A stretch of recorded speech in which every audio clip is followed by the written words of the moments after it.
James Torres set Elijah's duffel bag on the front porch before Elijah understood he was being thrown out. It was raining on River Street, a thin October rain that darkened the porch boards and tapped against the aluminum awning.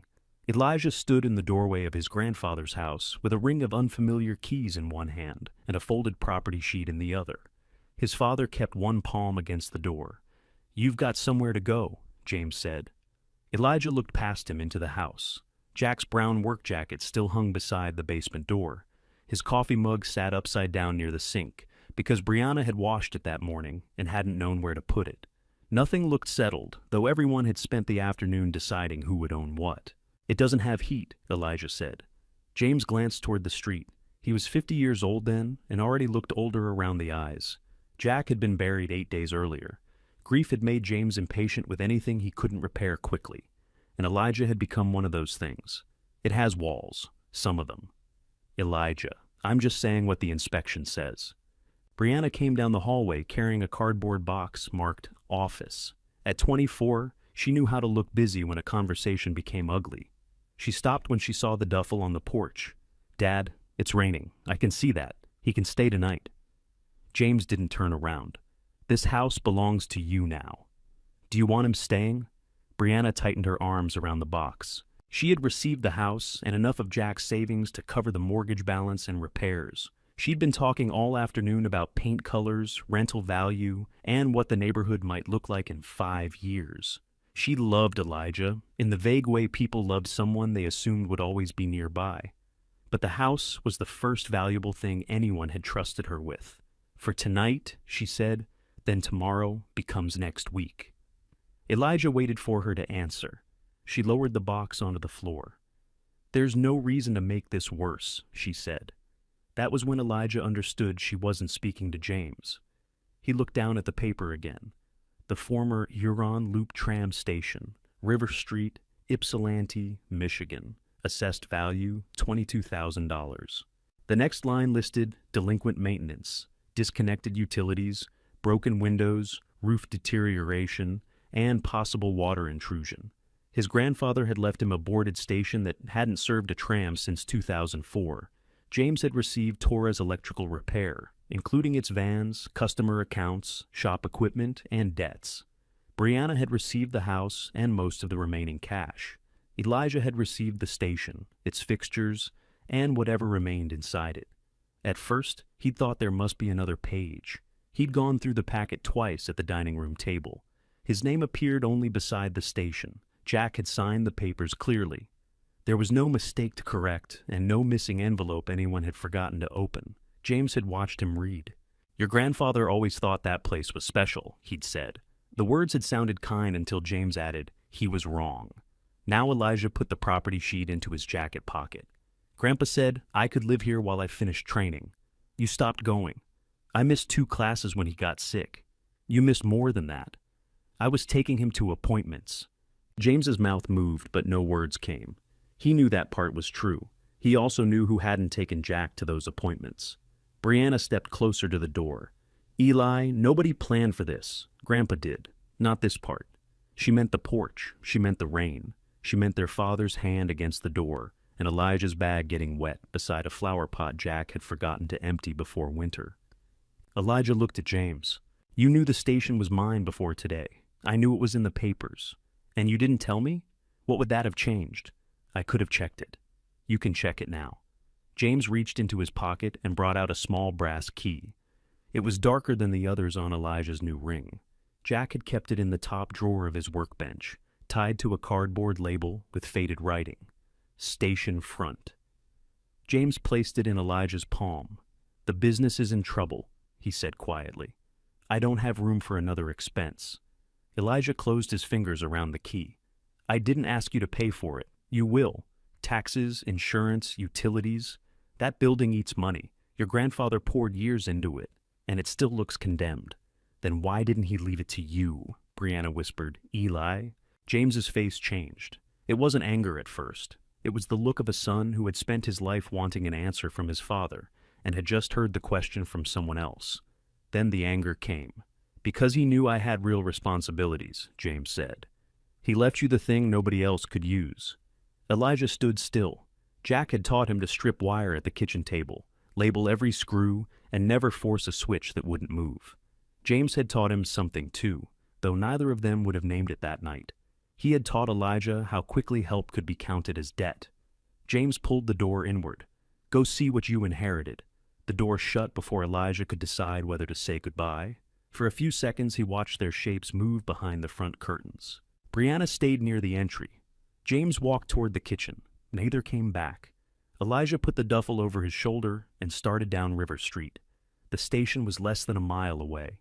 He'd passed it hundreds of times without seeing more than the boarded windows and the weeds growing along the old track bed.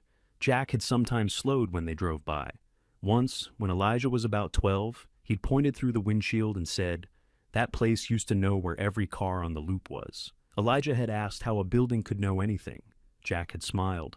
"Wires tell the truth if you give them a complete path." At the time, Elijah had been more interested in the fries cooling in his lap. The rain grew heavier as he walked. Water worked through the shoulders of his jacket. His phone showed 9% battery and $34 in his checking account.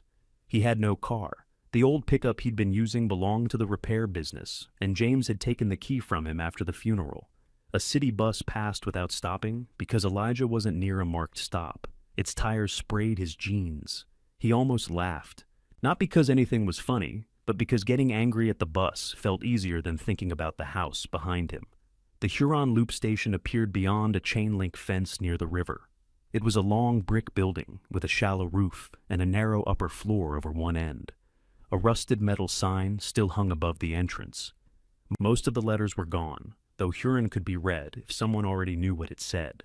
Elijah pushed through a bent gate. Wet weeds brushed his knees. The old platform ran along the back of the building, beside rails half buried in grass and gravel. One waiting room window was covered with plywood. Another had been cracked and patched from the inside with clear plastic that had turned yellow. The brass key fit the front door, but it wouldn't turn. Elijah tried it twice. Then he remembered Jack's rule and stopped forcing it. He leaned his shoulder against the door, lifted slightly on the handle, and turned the key again. The lock moved with a dry scrape. "That's one thing," he said. The tiny success warmed him more than it should have. He stepped inside and smelled wet plaster, old wood, mouse droppings, and cold brick. The waiting room held 3 benches bolted to the floor. A ticket window faced the entrance, its glass cloudy but unbroken. Leaves had blown beneath the door and gathered against the far wall. Elijah used the light on his phone. The ceiling had peeled in wide strips. Water stained one corner, but there was no puddle beneath it. An old radiator stood under the front window. Someone had removed its valve handle.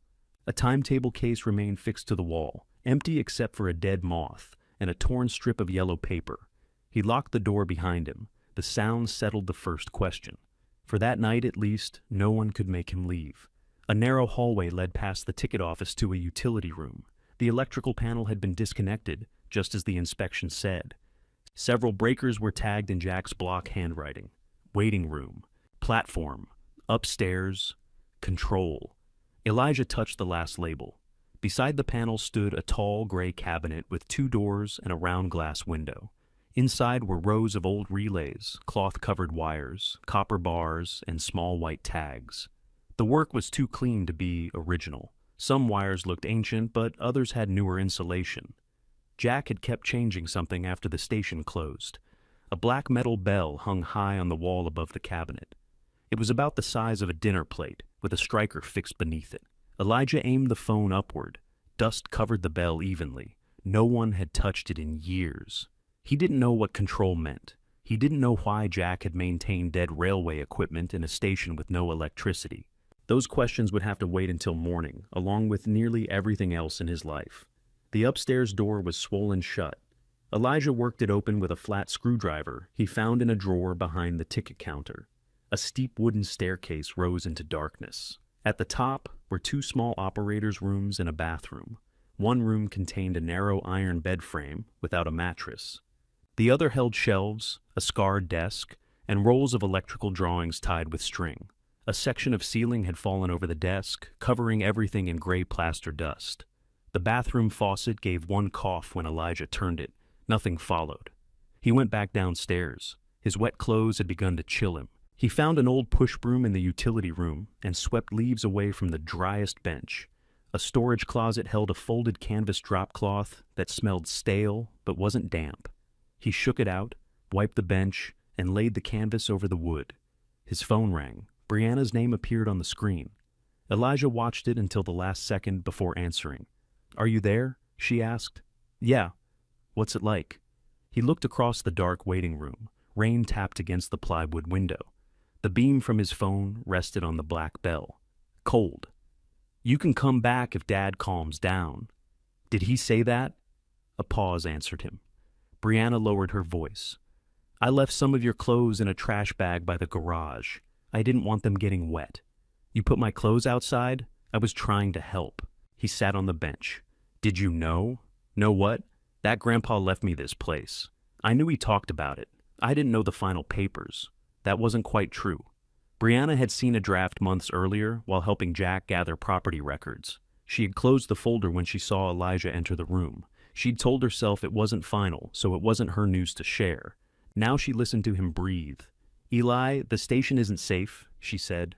"The report says the wiring could be dangerous. There's no power. You know what I mean." "No, I don't. I mean, you shouldn't make some point by sleeping there." He looked at the locked front door. "I'm not making a point. Then what are you doing?" He had no good answer. Going back would require James to open the door. It would require Brianna to say he belonged in a house she now considered hers. Elijah couldn't stand on that porch twice in one night. "I'm tired," he said. "I can call someone." "Who?" She was silent again. Elijah rubbed rainwater from his hair. "I'll get my clothes tomorrow. Dad's under pressure with the shop. He still put my bag outside. I know. He did it before he told me to leave. I know." That time, her voice changed. She had noticed the bag earlier. She simply hadn't stopped him. Elijah ended the call before his battery died. He placed the duffel beneath his head and pulled the canvas over himself. The bench was too short, so he bent his knees. Cold air moved under the doors. Somewhere inside the wall, water ticked into metal at uneven intervals. Sleep wouldn't come. He kept seeing Jack's work jacket by the basement door. He kept hearing his father say nobody else could use the station. Near midnight, Elijah got up and walked behind the ticket counter. He needed another layer, a newspaper, anything. The bottom drawer stuck halfway. He pulled gently, felt something catch, and reached behind it. His fingers closed around a small wooden handle. The drawer came free. Behind it was a hand-crank emergency lantern, dusty but intact. Elijah turned the crank until the resistance grew firm, then pressed the switch. A weak amber light filled the ticket office. On the inner wall, where darkness had hidden it before, Jack had mounted a simple board with hooks for station keys. Only one key remained. Beneath it, in Jack's careful handwriting, were two words: "Night access." Elijah lifted the key from its hook. Then he carried the lantern into the waiting room, set it on the floor beside his bench, and began checking every door the station had. The last one was at the rear of the utility room. The night access key opened it. Elijah had expected another closet. Instead, the door led outside beneath the platform canopy. He stepped onto wet concrete and raised the lantern. The old rails curved away through weeds. One line went west, toward downtown. The other bent behind warehouses and disappeared among trees beside the river. Jack had kept this door usable even after the public entrance began sticking. The hinges were greased. A rubber strip had been fitted along the bottom to keep out water. On the inside of the door, a metal notice read, "Authorized operators only." Elijah ran his thumb over the raised letters. When he was younger, Jack had sometimes left the house, after dinner, with a thermos and his tool case. James always called it station nonsense. Elijah had accepted that explanation because it was easier than asking why his grandfather kept going. He locked the rear door and returned to the bench. The lantern lasted nearly an hour. When it dimmed, Elijah cranked it again. That small circle of amber light stayed beside him until he finally slept. He woke with one foot numb and morning showing around the plywood window. A delivery truck was backing up somewhere nearby. Its warning signal came through the brick wall in steady beeps.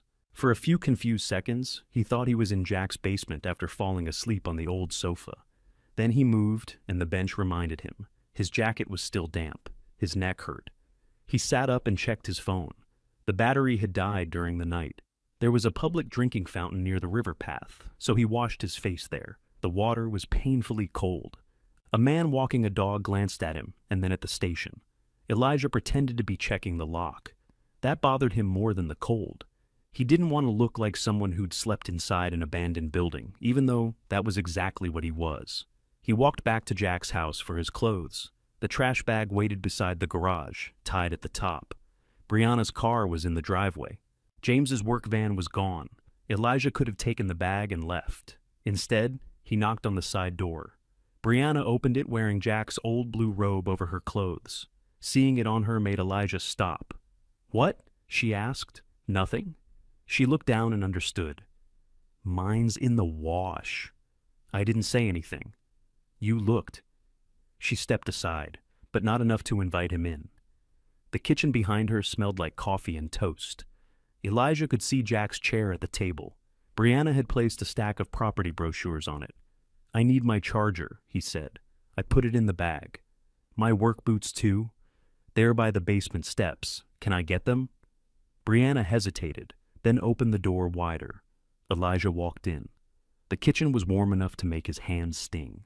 A half-eaten piece of toast sat on a plate near the sink. He tried not to look hungry. Brianna noticed anyway. "There's bread," she said. "I'm fine. You don't have to do that." "Do what?" "Act like you can't eat because it's my bread now." He looked at her. "Is it?" She pressed her lips together. "You know what I mean." He didn't, but he took 2 slices from the bag. Brianna pushed the butter toward him without speaking. That was how things usually worked between them. She offered something small after staying quiet about something larger. Elijah accepted because refusing made him feel childish, and accepting let them both pretend the larger thing had been handled. He ate standing beside the counter. "What are you going to do?" she asked. "Get the utilities checked." "With what money?" "I'll work." "For Dad?" Elijah spread more butter onto the second slice. "If he pays me?" "He always pays you." "No, he gives me money. That's paying you. Not when he feels like it." Brianna poured coffee into Jack's mug, then realized which one she'd taken. She set it down without drinking. "He covered your phone," she said. "He let you use the truck. The truck was for jobs. You used it other times. I took Grandpa to the clinic in it. I'm not keeping a list, Eli. It sounds like you are." She turned away and began wiping crumbs from a clean section of counter. Brianna didn't want to be cruel. She wanted the family to stay intact without anyone asking her to surrender the part that benefited her. She believed those were the same thing if everyone spoke gently enough. "Dad needs help at the shop today," she said. "Did he ask you to tell me?" "He didn't have to. The Van Buren job got moved up, and one of the guys called out." Elijah gave a short laugh. "What?" "He doesn't have room for my expense, but he has room for my labor. You know the shop's struggling." "I know." "Then why say it like that?" Because Elijah had spent years making himself useful before anyone asked. He swept the shop, loaded vans, answered calls, and finished small repairs. James didn't have time to finish. Whenever James handed him $40 or paid his phone bill, Elijah treated it as proof that he had a place there. He had never asked for regular hours. He had never asked what his work was worth. Asking might have produced an answer he didn't want. "I need my boots," he said. He found them beside the basement stairs, along with a red plastic toolbox. The box belonged to him. Jack had given it to him after Elijah completed his first clean panel replacement. When he lifted it, Brianna said, "Dad might need those." "They're my tools. I meant today." "So do I." She followed him to the door. "Are you going to the shop?" "I'm going to charge my phone. You can do that here." Elijah looked at the kitchen, the robe, the property brochures, and Jack's chair being used as a table. "No," he said. "I can't." He took the trash bag and toolbox back to the station. In daylight, the place looked worse. A section of gutter had pulled away above the platform. Water ran down the brick and entered through a cracked mortar joint near the upstairs rooms. Elijah carried his tools up and found damp plaster beneath the window. The leak hadn't caused the fallen ceiling over the desk. That water stain came from farther inside, below a roof drain. He climbed through a narrow hatch at the top of the stairs. The roof was nearly flat and covered with black membrane patched in several shades. Leaves had gathered around a metal drain near the center. Elijah used gloved hands to pull out a packed mass of leaves, seed pods, and mud. Water rushed down with a hollow gulp. The puddle around his boots began to fall. He stayed there until he could see the drain cover. Then he pushed loose membrane flat and weighted it with 2 bricks. It wasn't a repair, but it would keep the next rain from sending so much water inside. From the roof, he could see Jack's house beyond the warehouses. The repair shop sat farther east, hidden behind a line of maples. Elijah had always thought those places formed one life. The house was where he slept. The shop was where he worked. The station was where Jack disappeared when the rest of them had stopped listening to him. Now, the station was the only one Elijah could enter without permission. He climbed down and moved the rolls of drawings away from the wet plaster. Under them, he found an old enamel sign. Huron Loop staff must report all signal faults. The word all had been underlined in black marker. On the back, Jack had written a date and 3 initials. Elijah recognized JT. The other 2 meant nothing to him. He set the sign on the desk and plugged his charger into a portable battery from his toolbox. It held just enough power to start his phone. 7 missed calls appeared. 5 were from James. 2 were from a number Elijah recognized as the repair shop. He called his father. "You have the south van key?" James asked without saying hello. "No, it's not on the board. You took it from me." A pause followed. "Right," James said. "Did you leave your meter in the van?" "It's in my toolbox. I need it for the Van Buren job. It was Grandpa's. It's shop equipment. He gave it to me. Bring it over, and we'll sort that out later." Elijah looked at the red toolbox. "Do you want the meter, or do you want me to do the job?" James exhaled through his nose. "I want to get through one morning without an argument. So do I. The customer's losing power in half the building. It's probably a loose service connection. You know the old panel there?" Elijah did know it. He had found the heat-damaged lug during a maintenance visit 2 months earlier and told James it needed replacement. James had postponed the work because the customer wanted a cheaper temporary fix.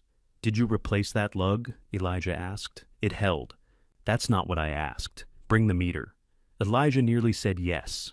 The answer sat ready in him, shaped by years of habit. James needed help. Elijah knew how to help. If he went, the morning would feel normal again. He looked at the station ceiling, the wet desk, and the dead electrical panel. "I'll bring it if you sign it out," he said. "What?" "Write that it belongs to me, and the shop borrowed it. Don't be ridiculous. Then use another meter." The silence lasted long enough for Elijah to hear a van door slam on James's end. "I taught you that work," James said. "Grandpa did." James ended the call. Elijah stood behind the ticket counter with the phone still against his ear. His hand shook, though the conversation had been quiet. He hadn't won anything. The shop owned other meters. James would finish the job without him. Elijah had simply made himself less convenient. Still, the red toolbox remained at his feet. He carried it into the utility room and examined the disconnected panel. The service cable had been cut outside. Restoring power would require an inspection, a permit, and money he didn't have. The station's internal wiring would need to be tested before anyone agreed to energize it. He wrote the first useful list of his new life on the back of an old timetable. Secure broken window, stop roof leak, find water shutoff, electrical inspection, work, food. He added mattress, then crossed it out. Food came first. A knock sounded at the front door. James stood outside in his work jacket. He had driven over in the north van. Elijah could see another meter on the passenger seat.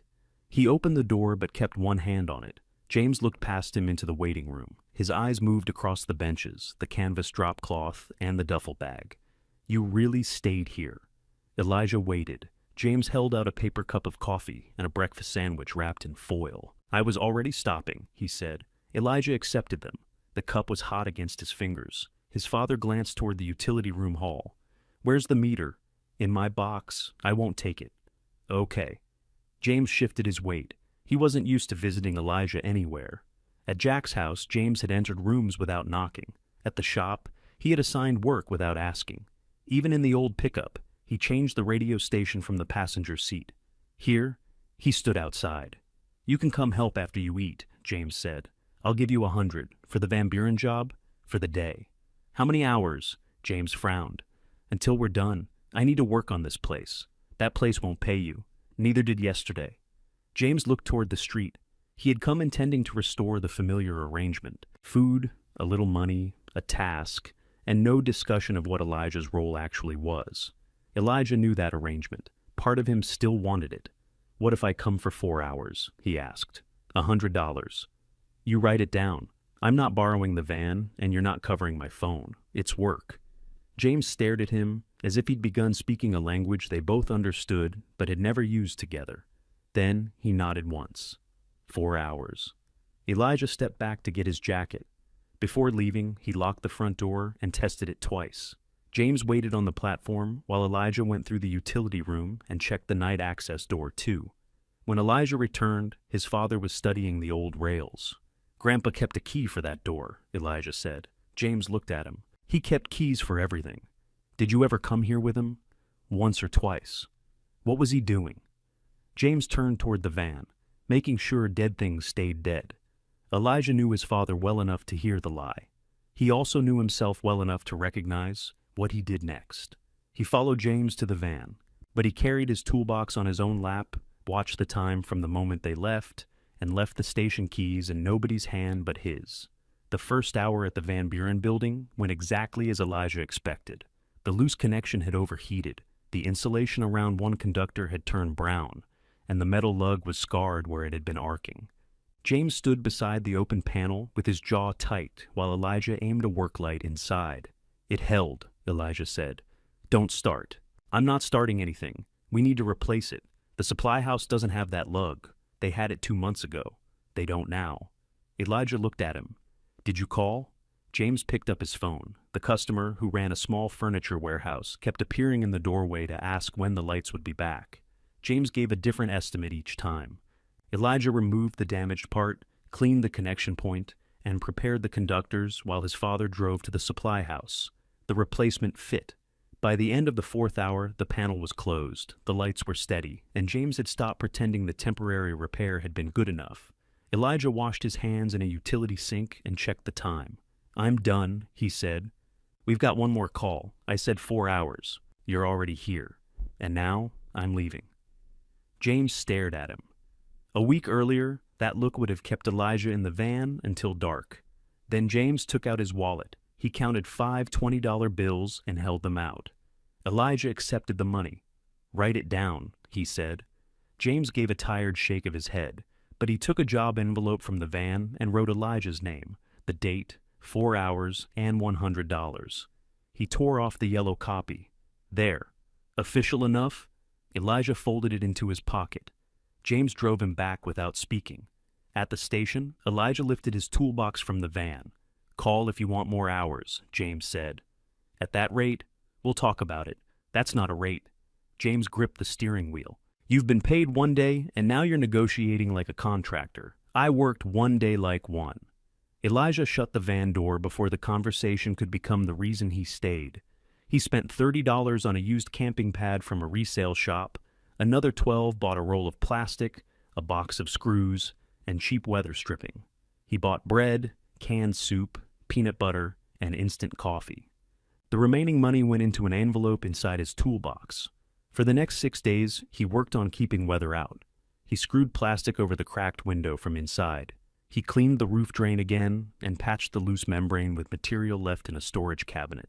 He found the water shutoff in a concrete box beside the platform. The valve was closed, and the pipe beyond it had split where it entered the wall. That answered one question and created another. Water service would be useless until the pipe was repaired. At night, he slept upstairs on the camping pad. The operator's room was colder than the waiting room, but it had a door. He cleared the fallen plaster from the desk and arranged his clothes on one shelf. The room began to look occupied before it looked livable. James called twice with work. The first time, he offered 4 hours at the same pay. The second time, he offered a full day and wrote down the hours before Elijah arrived. Neither of them mentioned the porch. Brianna came on Sunday with a laundry basket. "I brought towels," she said. Elijah opened the front door and looked into the basket. Beneath the towels were 2 plates, a saucepan, soap, toilet paper, and Jack's old electric kettle. "There's no electricity." "I know, it's for later." She stepped into the waiting room without asking. Elijah noticed, but he didn't stop her. He wasn't ready to become someone who made his sister stand outside. Brianna looked around. The leaves were gone. The benches had been washed. Clear plastic covered the broken window, and the worst section of peeling ceiling had been scraped away. "You did all this?" "Some of it." "It smells better." "That's because I found the dead mouse." She made a face. "You could have left that part out." He carried the basket upstairs. Brianna followed and stood in the operator's room. The camping pad lay beneath 2 blankets. Elijah had placed the emergency lantern on the desk beside the enamel signal fault sign. The sign was cleaner now. The initials on the back read JT, MW, and LM. Brianna picked it up. Did Grandpa write this? His initials are there. Who are the others? I don't know. She turned the sign over. This could be worth something. It's a station sign. Old railway things sell. Elijah took it from her and placed it back on the desk. It stays here. I was only saying. Everything doesn't have to turn into a listing. Brianna's expression tightened. And everything I say isn't about money. He waited. She looked through the doorway at the bare second room. The house needs work. I was thinking I could sell in spring. You've had it a week. That's when you're supposed to make decisions before you get attached. Grandpa was attached, and look what happened. The words came out too quickly. Brianna wished she could take them back, but not enough to explain what she meant. Elijah folded one of the towels. Did you ever come here with him? He asked. No. Did you see papers about it? She leaned against the doorframe. Why do you keep asking me that? Because you knew more than you said. I saw a property list. When? A few months before he died. Elijah stopped folding. You told me you didn't know the final papers. I didn't. It was a draft. Was the station next to my name? Brianna looked at the floor. That was the small truth he'd wanted, and it hurt in a way he hadn't expected. She'd had time to ask Jack why. She'd had time to warn Elijah that his life might change. She had done neither because the draft gave her the house. I didn't think he'd go through with it, she said, but you thought he might. Eli, he was sick. He changed things all the time. Did he change your part? No. Dad's? No. She crossed her arms. What do you want me to say? The truth before I have to pull it out of you. Brianna walked downstairs. Elijah assumed she was leaving, but she stopped near the front door. The station was always next to your name, she said. Every version I saw. Then she left the laundry basket and went home. Elijah locked the door behind her. He stood in the quiet waiting room until anger stopped telling him what to do. Then he carried the enamel sign to the ticket counter and searched the initials on his phone. There were too many results for LM. The other set was easier. Morgan Woods appeared on the website of the Huron Loop Cooperative, a small group seeking grants and local support to restore part of the old route. Her photograph showed a woman in a safety vest, standing beside a battered yellow inspection car. Under her name were the words, Director and Electrical Systems Lead. Elijah called the number. A woman answered on the 4th ring, Huron Loop Cooperative. Is this Morgan Woods? Who's asking? My name is Elijah Torres. The line went quiet. Jack's grandson? She said. Yes. How's Jack? Elijah looked toward the gray control cabinet. He died. Morgan didn't speak for several seconds. When? Last week. No one told me. Elijah hadn't expected guilt to rise in him, but it did. Jack had known this woman well enough to mark equipment with her initials, and nobody in the family had called her. I'm sorry, he said. So am I. He heard a chair move on her end. What do you need, Elijah? I'm at the station. What do you mean at the station? I own it. Morgan gave one quiet breath that might have been surprise. He did it then. Did what? Another pause. Kept it separate. Separate from what? You'd better tell me why you called. Elijah looked at the list on the old timetable. Electrical inspection was still there. I need legal power, he said. The service was cut. I found your initials on a signal fault sign, and the control cabinet has newer work mixed with the old wiring. Have you opened that cabinet? Yes. Have you touched anything inside? No, keep it that way. Her answer came so quickly that Elijah stepped away from the cabinet. Is it dangerous? Anything can be dangerous if you don't know its condition. That isn't an answer. It's the answer you get over the phone. Morgan asked for the address, though she clearly remembered it. She agreed to come the next morning. Her inspection fee was more than Elijah had in his envelope, but when he said so, she told him he could provide labor on 2 cooperative maintenance days to cover the difference. That doesn't include repairs, she said. It gets you an honest list. I can work with a list. We'll see. Morgan arrived at 8 in a green pickup with a dented tailgate. She was 39 then, with gray beginning at one temple and a canvas tool bag that looked heavier than Elijah's. She stopped beneath the Huron sign and studied the building before looking at him. You have Jack's eyes, she said. Elijah had heard that at the funeral, from people who couldn't think of anything else to offer. Morgan seemed to regret saying it too. "Show me the service," she said. They began outside. Morgan checked the cut cable, the meter base, and the grounding connection. Inside, she removed the panel cover and tested every accessible conductor before letting Elijah hold the light. "Your grandfather changed this panel after the route closed," she said. "How can you tell?" "I helped him do it." Elijah looked at her. Morgan pointed to a neat row of handwritten labels. "Mine used to be crooked. He made me redo all of them. Why keep wiring a closed station? He said buildings fail all at once when people stop checking them. That sounds like him." It was annoying then too. They worked through the morning. The waiting room outlets had cracked insulation and needed replacement. The upstairs circuit was usable but lacked protection near the bathroom. Water damage had reached one ceiling box. Morgan marked each unsafe branch with blue tape. When they reached the utility room, she stood in front of the gray cabinet without opening it. "The public panel should be separate from this," she said. "Should be? Jack and I isolated the original signal equipment years ago. He wanted ordinary station power without anyone accidentally feeding the track circuit." Elijah pointed to a metal conduit entering the side of the cabinet. "That comes from the new panel." Morgan crouched and wiped dust from it. The conduit passed behind the wall, then returned through a junction box beneath the breakers. It looked like a connection, but when Morgan tested it, she found no direct electrical path. "Then what is it?" Elijah asked. "I don't know yet." That answer bothered her. Elijah could see it. Over the next 2 weeks, he replaced outlets under Morgan's supervision, repaired the damaged ceiling box, and installed the required protection upstairs. He worked 2 Saturdays for the cooperative, clearing brush from the old track and repairing the roof of a storage shed. In return, Morgan filed the service work properly and returned for the final checks. The utility restored the meter on a Thursday afternoon. A worker locked the meter ring, gave Elijah a short safety notice, and left. Morgan stood at the panel. Elijah waited in the hallway where she could see him. "Main breaker," she said. He switched it on. Nothing sparked, nothing smoked. Morgan turned on the waiting room branch. One overhead fixture flickered, then filled the room with flat white light. Elijah walked beneath it and looked up. For the first time since he'd inherited the station, he could see the whole waiting room at once. The clean benches looked almost good. The ceiling looked terrible. Dust-covered places he hadn't known were dirty. It was still the best thing he'd seen all month. Upstairs, the electric kettle worked. Elijah laughed when it clicked off, and Morgan accepted a cup of instant coffee without pretending it tasted good. They were carrying their cups back toward the panel when something moved inside the gray cabinet.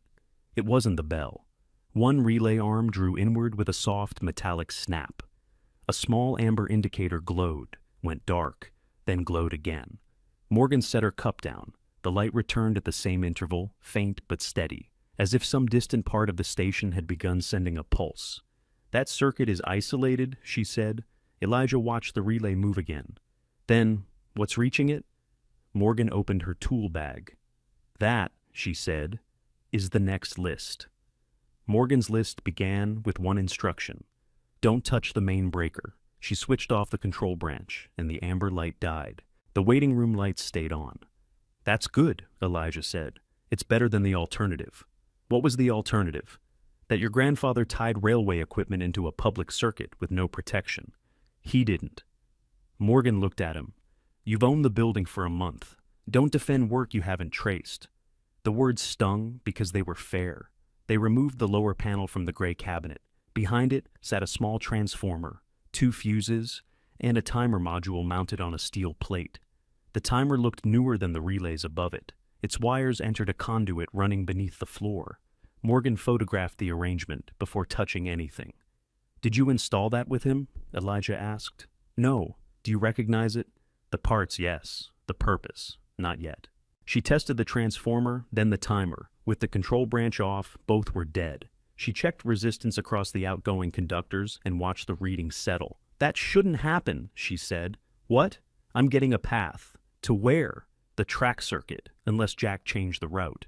Elijah looked toward the rear platform. Grass had grown between the rails. Small trees stood farther down the line. Those tracks haven't been used since the loop closed. A circuit doesn't care whether passengers buy tickets. Morgan removed one fuse from the holder and placed it in a small envelope. She wrote the cabinet number and date across the front. Now the branch can be turned on without feeding this section, she said. Will the lights work? Yes. The upstairs outlets? Yes. The bell? No. Elijah glanced at the black bell. I wasn't planning to use it. Good. Keep not planning. She restored the breaker. The station lights came on, but the relay remained still. Morgan crouched beside the open cabinet again. Jack built a low-voltage feed into the control system. That pulse came through this timer and went somewhere under the floor. It returned strongly enough to move the relay. So the circuit works. No. Part of it did something. That sounds like the careful version of works. It's the careful version of not setting your building on fire. Elijah leaned against the utility room wall. Why would he hide it? He didn't hide this part. He labeled the breaker. He didn't tell anyone. That isn't the same thing. Morgan began drawing the circuit on a blank sheet from her clipboard. She marked the transformer, timer, relay, and 2 conductors leaving toward the platform. Elijah watched her hand. You knew he kept coming here. Yes. My dad said he was making sure dead things stayed dead. Morgan stopped drawing. James never liked the station. That doesn't answer me. No, it doesn't. She finished the line and capped her pen.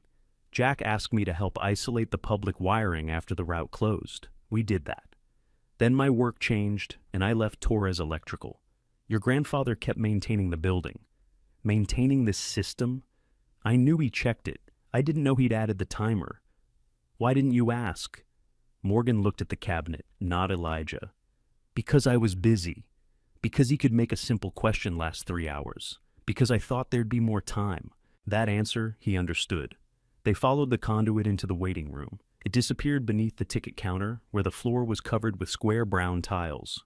Most were worn, but none had been lifted. Morgan tapped each tile with the handle of her screwdriver. The sound stayed solid. Could run beneath the slab, she said. Then why does the conduit come this way? Old stations put signal instruments near the ticket office. There may have been another cabinet. Elijah opened every drawer behind the counter.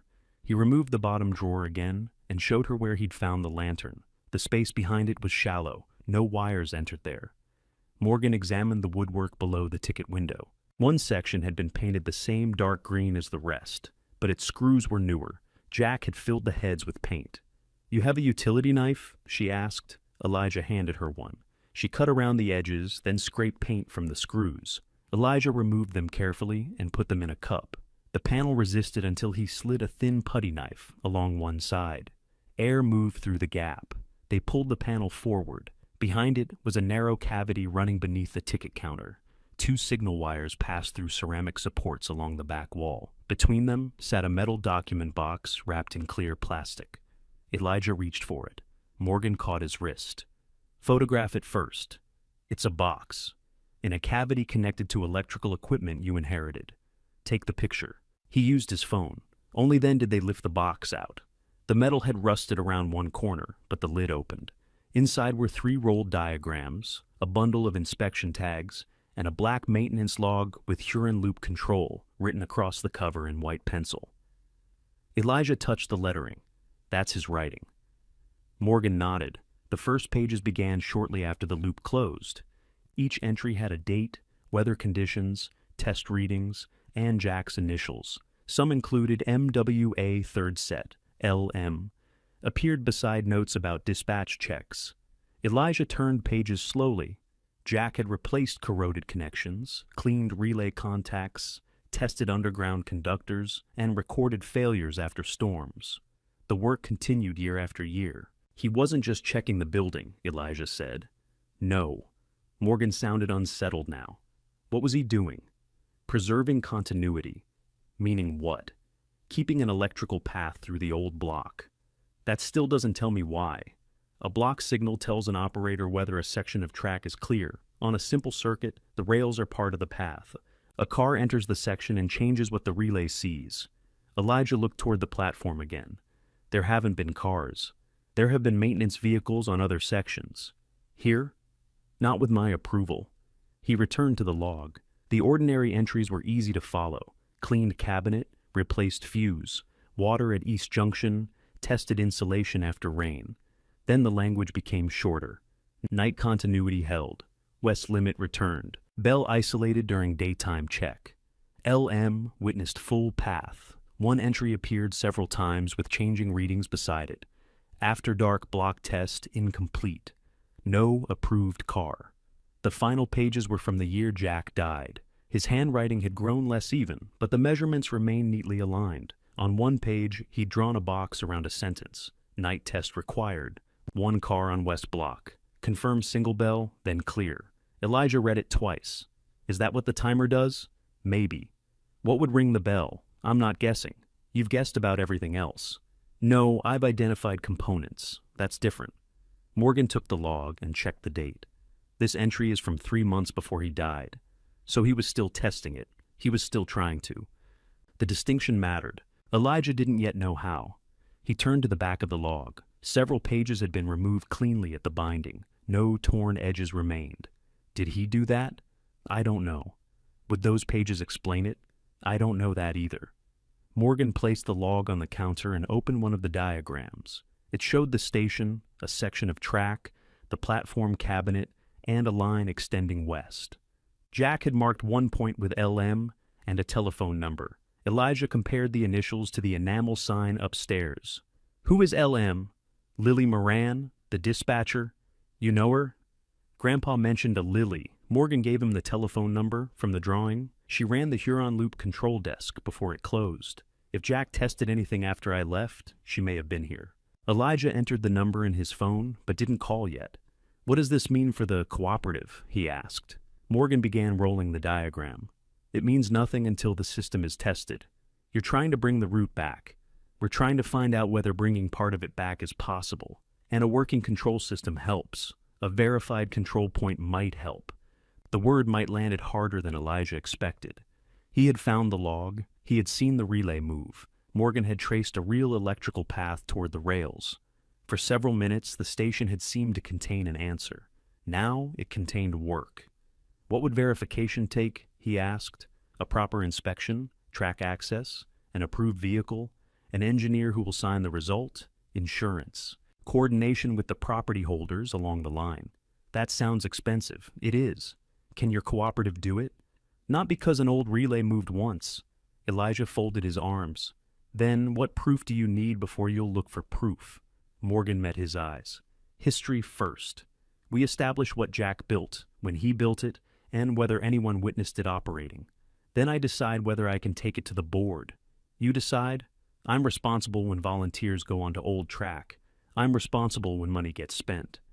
I liked your grandfather, but that doesn't turn his notes into a safe system. Elijah looked down at the maintenance log. For the last month, every useful thing had asked something from him. The roof drain gave him a dry ceiling, but required a real patch. Power gave him light, but exposed the control circuit. The log explained the pulse, but placed a retired dispatcher between him and the next answer. Still, the station no longer felt like a random burden Jack had pushed onto the youngest person in the family. Jack had worked here until near the end of his life. He had left records inside the building. He had placed Elijah's name beside the station on every draft Brianna saw. That didn't explain why. It did make walking away feel different. Can I run the public circuits? Elijah asked. Yes, with the control fuse removed. I'll make a lockout tag. And the cabinet. Dry it. Keep it locked. Don't clean relay contacts. Don't replace wire. Don't let anyone remove a part. Elijah thought of Brianna saying old railway things could sell. I won't. Morgan wrote the warning on a red tag and fastened it inside the cabinet. Then she helped Elijah return the documents to the metal box. He kept the maintenance log out. Not upstairs, she said.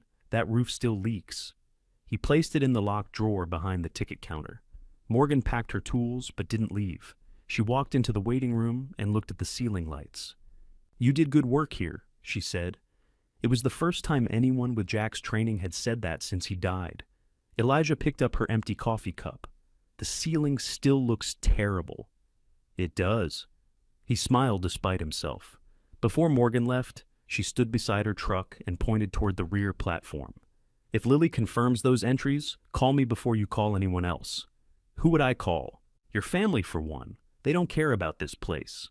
Morgan looked at the station, the restored lights visible through the patched window.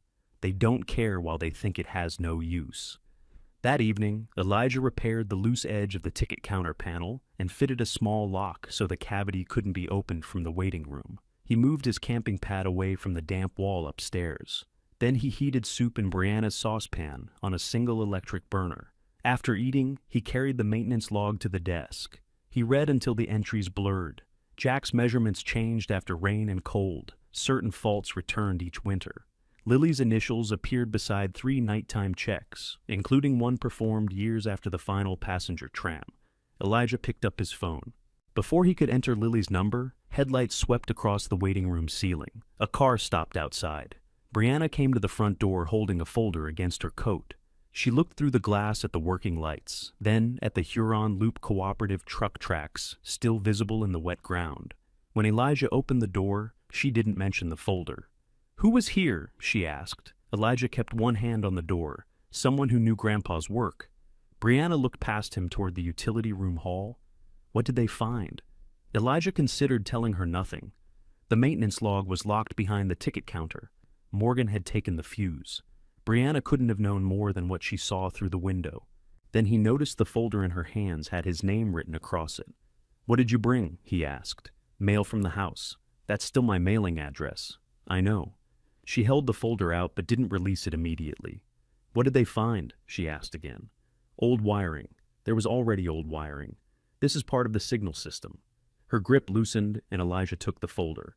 Inside was a notice from the insurance company. The temporary coverage on the station would end unless he submitted proof that the electrical work and broken window had been addressed. A second page requested photographs of the roof and the upstairs rooms. He read the pages while Brianna watched him.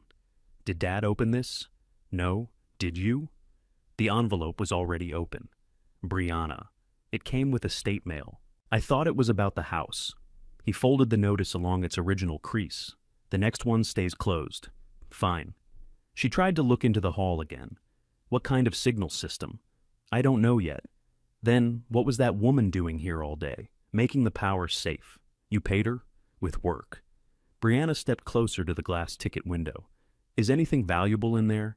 Elijah thought about the log. "There's nothing for sale." "I didn't ask that." "You were going to."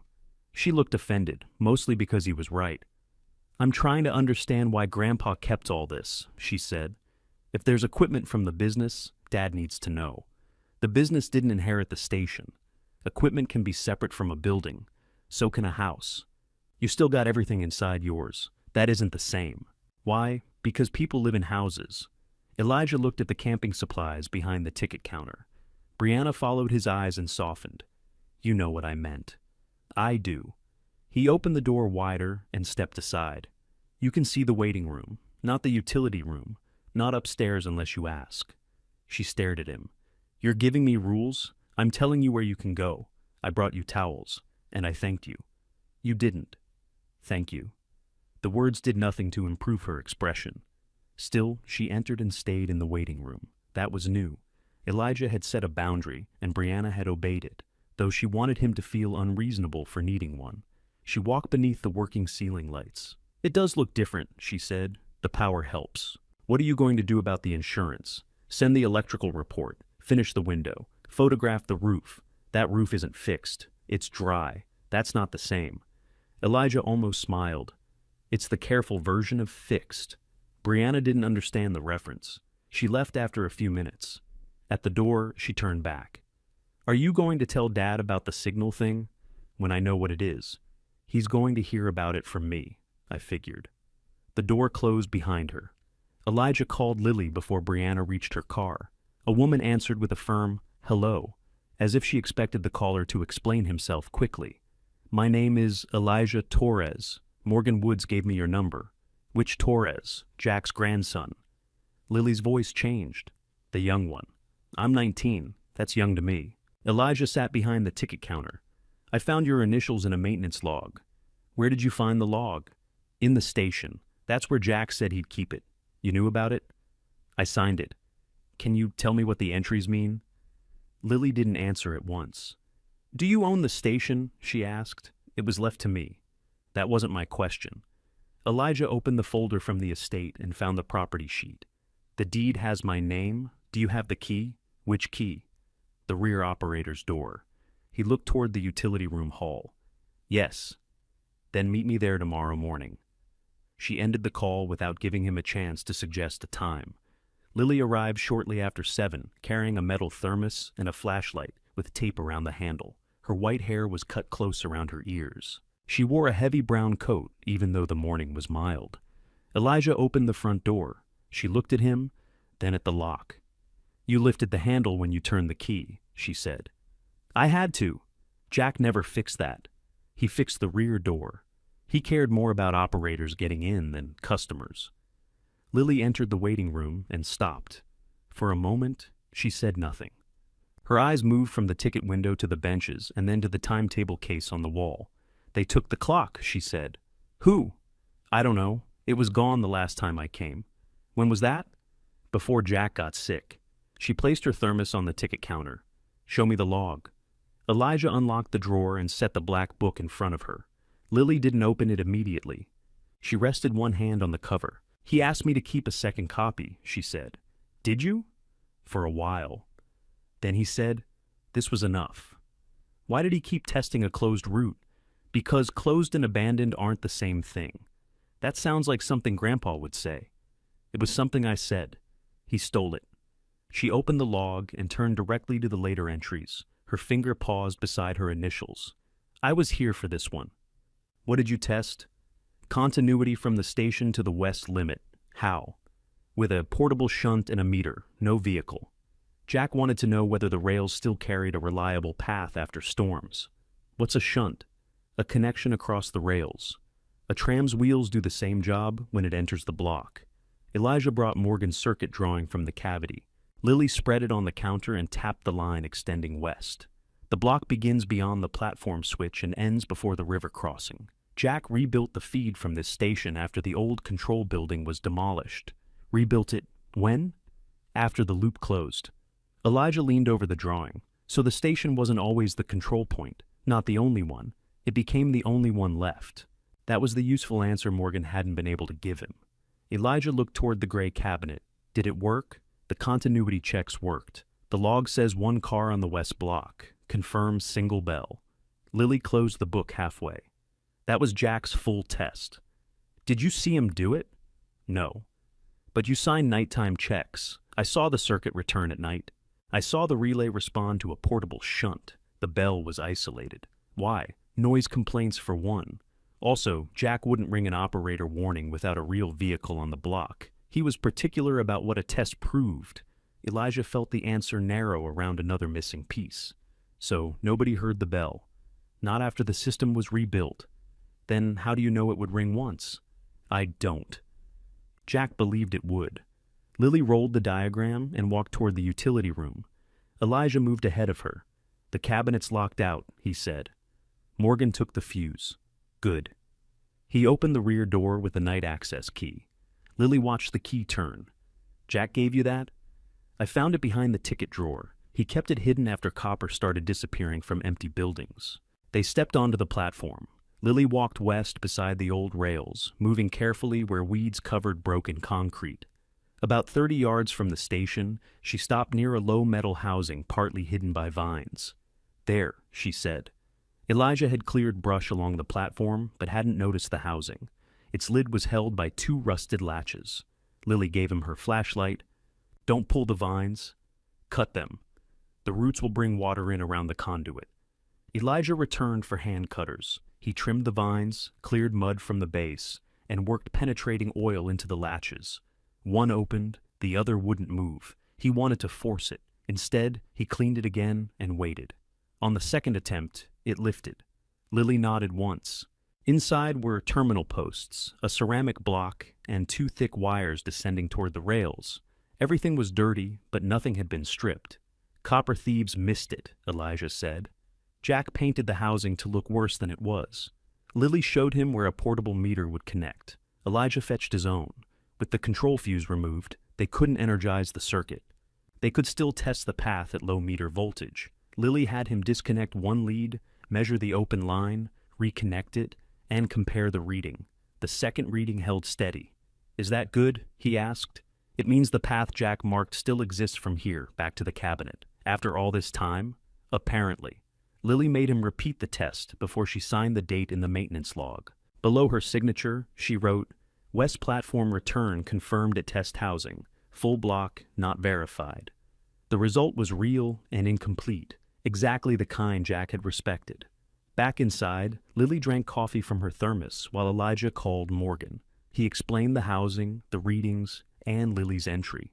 Morgan asked to speak with her. Elijah handed over the phone. "You still making people redo crooked labels?" Lily asked. Morgan's reply was too faint for Elijah to hear. "You should," Lily said. "They look terrible." She listened, then glanced toward Elijah. "No, I didn't energize it. I'm retired, not foolish."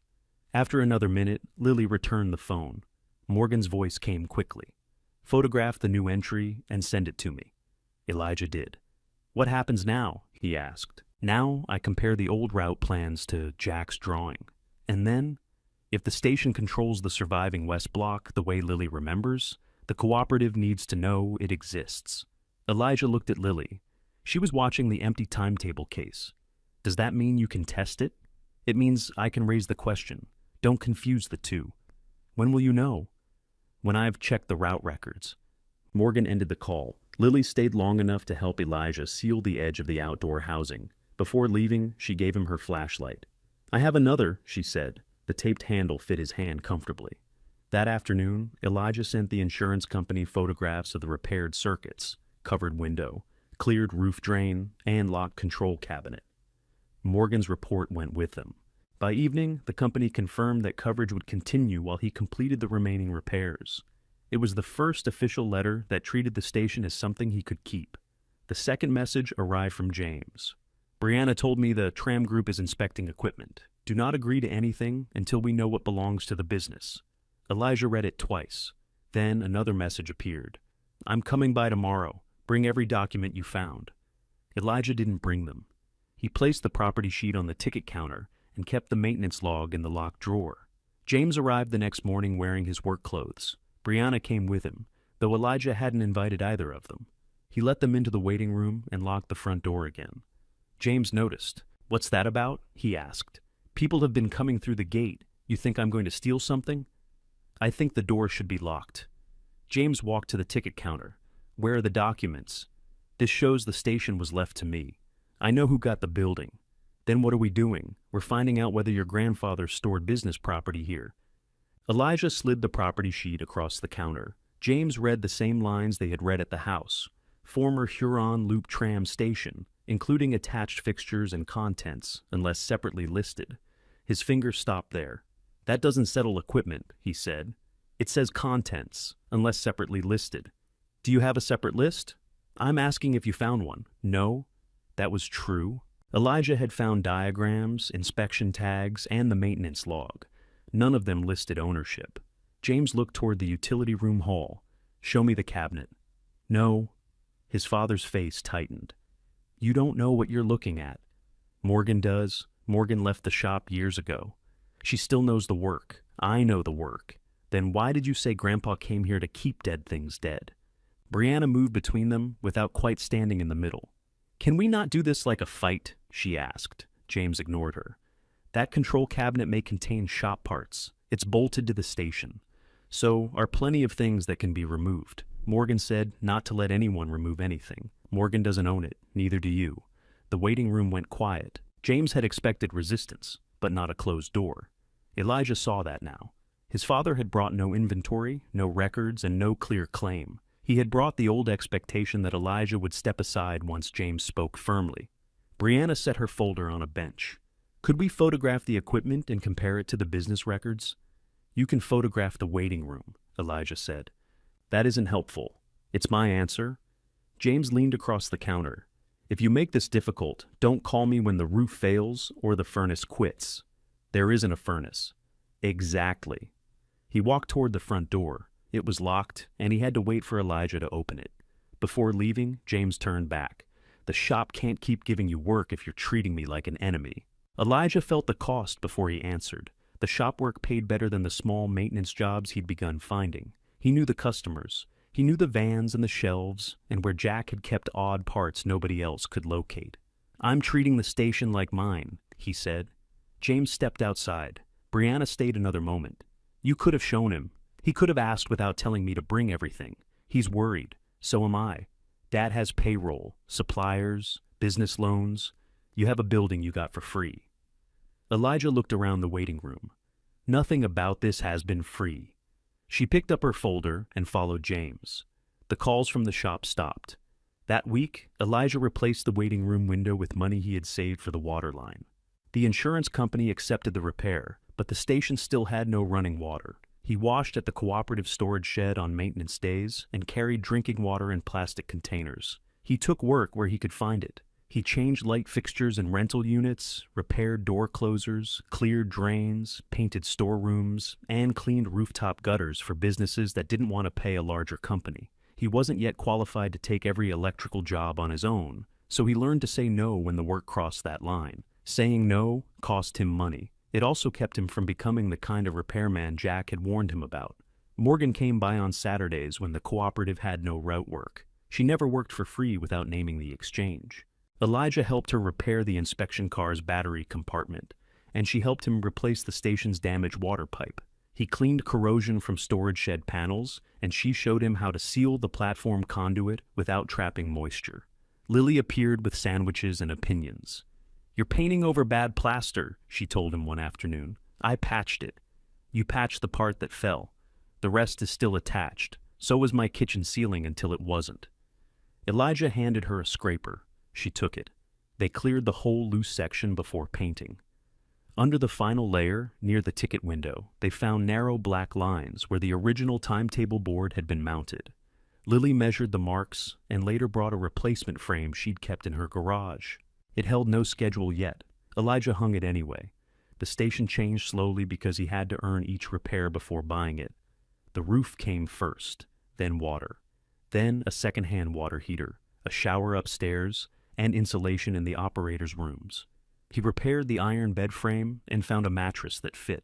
The camping pad remained rolled behind the desk for another year, because throwing it away felt careless. He completed his electrical training through evening classes. On nights he was too tired to read. He placed Jack's maintenance log beside his textbook and forced himself through one more page. James attended the qualification ceremony, but stood near the back. He shook Elijah's hand afterward. Your grandfather would have liked this, he said. Elijah waited for him to add something of his own. James asked whether he wanted more shop work. Regular hours, Elijah said. We can figure something out. On paper? James looked away toward the parking lot. You always make it harder than it has to be. They didn't figure it out. Years moved through the station in practical pieces. The waiting room ceiling became smooth and white. The old benches were repaired instead of replaced.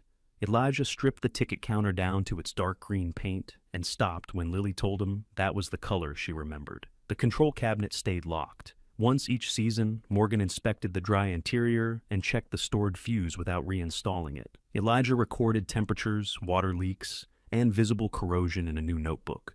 He never wrote in Jack's log. The cooperative kept clearing sections of track. Some years it gained permission for one section and lost access to another. Grants were discussed, rejected, changed, and discussed again. Morgan refused to promise anything. James's business struggled. One van disappeared from the lot, then the second. The shop remained open, but fewer workers came through its doors. Elijah noticed without asking. Brianna sold Jack's house 2 years after inheriting it. She did well enough to begin introducing herself as a property consultant, though most of her income still came from office work for another broker. She invited Elijah to the closing dinner. He declined and sent a card. They spoke on birthdays and at Christmas. She visited the station twice. Each time, she asked before going upstairs. That mattered. It wasn't enough to repair what had happened, but it mattered. By the autumn, 5 years after Jack's death, Elijah was 24 and the station had become a home.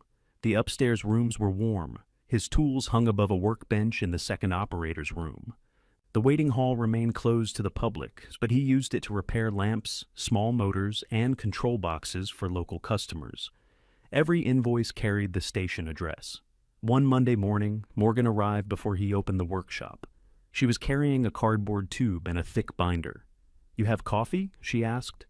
You only ask that when you want something. I always want coffee.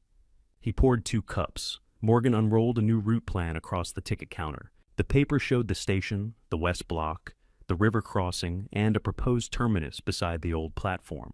The cooperative had changed its plan.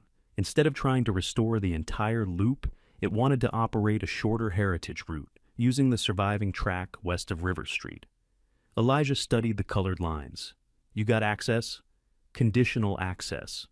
We also have a vehicle plan and enough support to commission the safety study. That sounds almost real. It's close enough to become expensive. She opened the binder to a set of engineering notes. Most meant little to Elijah, but he understood the diagram of the route. Every operational line returned to the gray cabinet in his utility room. Can't you put a new control point somewhere else? He asked.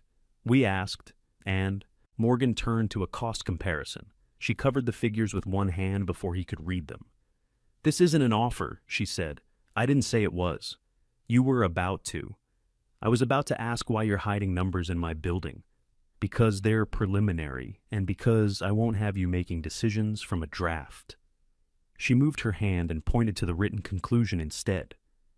A replacement control location would require new track circuits, new protected conduit, additional land access, and changes to the proposed route. The engineering team considered it impractical within the cooperative's resources. Elijah read the conclusion twice. So, you need this station? We may need this station. You've had 5 years to find another careful word. I used the 5 years finding out whether the route could exist. And now? Now the route can exist only if Jack's control point performs the way his log describes. The scale of it settled slowly. The relay pulse hadn't been a curious remnant. The platform housing wasn't only something Jack had preserved because he hated waste. If the circuit could be verified, every inspection car and passenger tram on the revived section would depend on a system located inside Elijah's home. He looked toward the utility room hall. I wanted to get this place working, he said. You did. I meant the roof, water, lights. I know what you meant. What happens if the system works? The cooperative would need reliable access, scheduled testing, maintenance records, and an operator responsible for the control point. Me? You own it. That doesn't make me qualified. No, training would make you qualified. Elijah stepped away from the plan. And if I don't want strangers coming through my house, then say no. We redesign what we can, fail where we can't, and the route probably stays closed. Morgan didn't soften it. That was one reason he trusted her. For 5 years, keeping the station had been victory enough.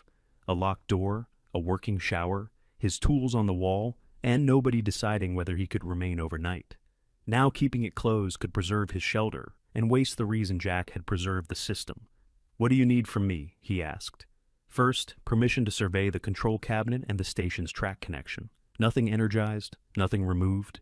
And after that, if the survey supports Jack's records, we discuss a sanctioned test. The nighttime test.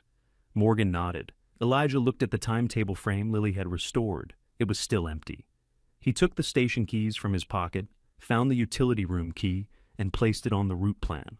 You can survey it, he said, but I'm present every time that cabinet opens. Morgan wrote the condition into her access form. Elijah signed beneath it. He was no longer trying only to make the station a place where his family couldn't throw him out. He was deciding whether to become responsible for everyone the station might one day welcome in. The first change Elijah made was to separate access from trust. He replaced the rear door lock with a commercial cylinder and kept the original brass lock in a labeled box. Morgan received a numbered key that opened only the platform entrance and utility hall. The door to the upstairs rooms got its own lock. He also started an access book. Date, time in, time out, reason, and anyone who opened the cabinet, he told Morgan. She signed the first line. You've become difficult. I had a good teacher. You had several. Lily signed beneath Morgan and added retired dispatcher in the purpose column. I like forms, she said. They keep people from improving their memories later. The cooperative survey took 3 days. Morgan brought route drawings, test equipment, and bright orange tags. Elijah cleared the utility room floor and built a temporary work table from 2 sawhorses and an old door. Lily sat near the cabinet with Jack's maintenance log and matched each labeled relay to his entries. Nothing was energized. Morgan traced the control conductors from the timer to the floor conduit. Elijah opened the platform housing and disconnected one lead at a time while she tested from the station. Lily called out Jack's recorded values. The readings weren't identical. They were close enough to show the same path still existed. On the second afternoon, Morgan removed a shield plate near the bottom of the cabinet. Behind it was a narrow manufacturer's label, coated in old varnish and dust. Elijah held the light while she cleaned it with a dry cloth. A serial number appeared in stamped metal. "Photograph that," she said. He took several pictures. "Does it prove anything?" he asked. "It identifies the controller. As Jack's? As this cabinet's. Ownership is a different question." Elijah wrote the serial number in his new access book. Lily turned through the maintenance log. Jack used the last 4 digits here. She pointed to an entry about a replacement relay base. The number matched the cabinet label. Morgan checked it herself. "That connects the log to this controller," she said, "but not the controller to me. Correct." Elijah had stopped resenting careful answers. Usually.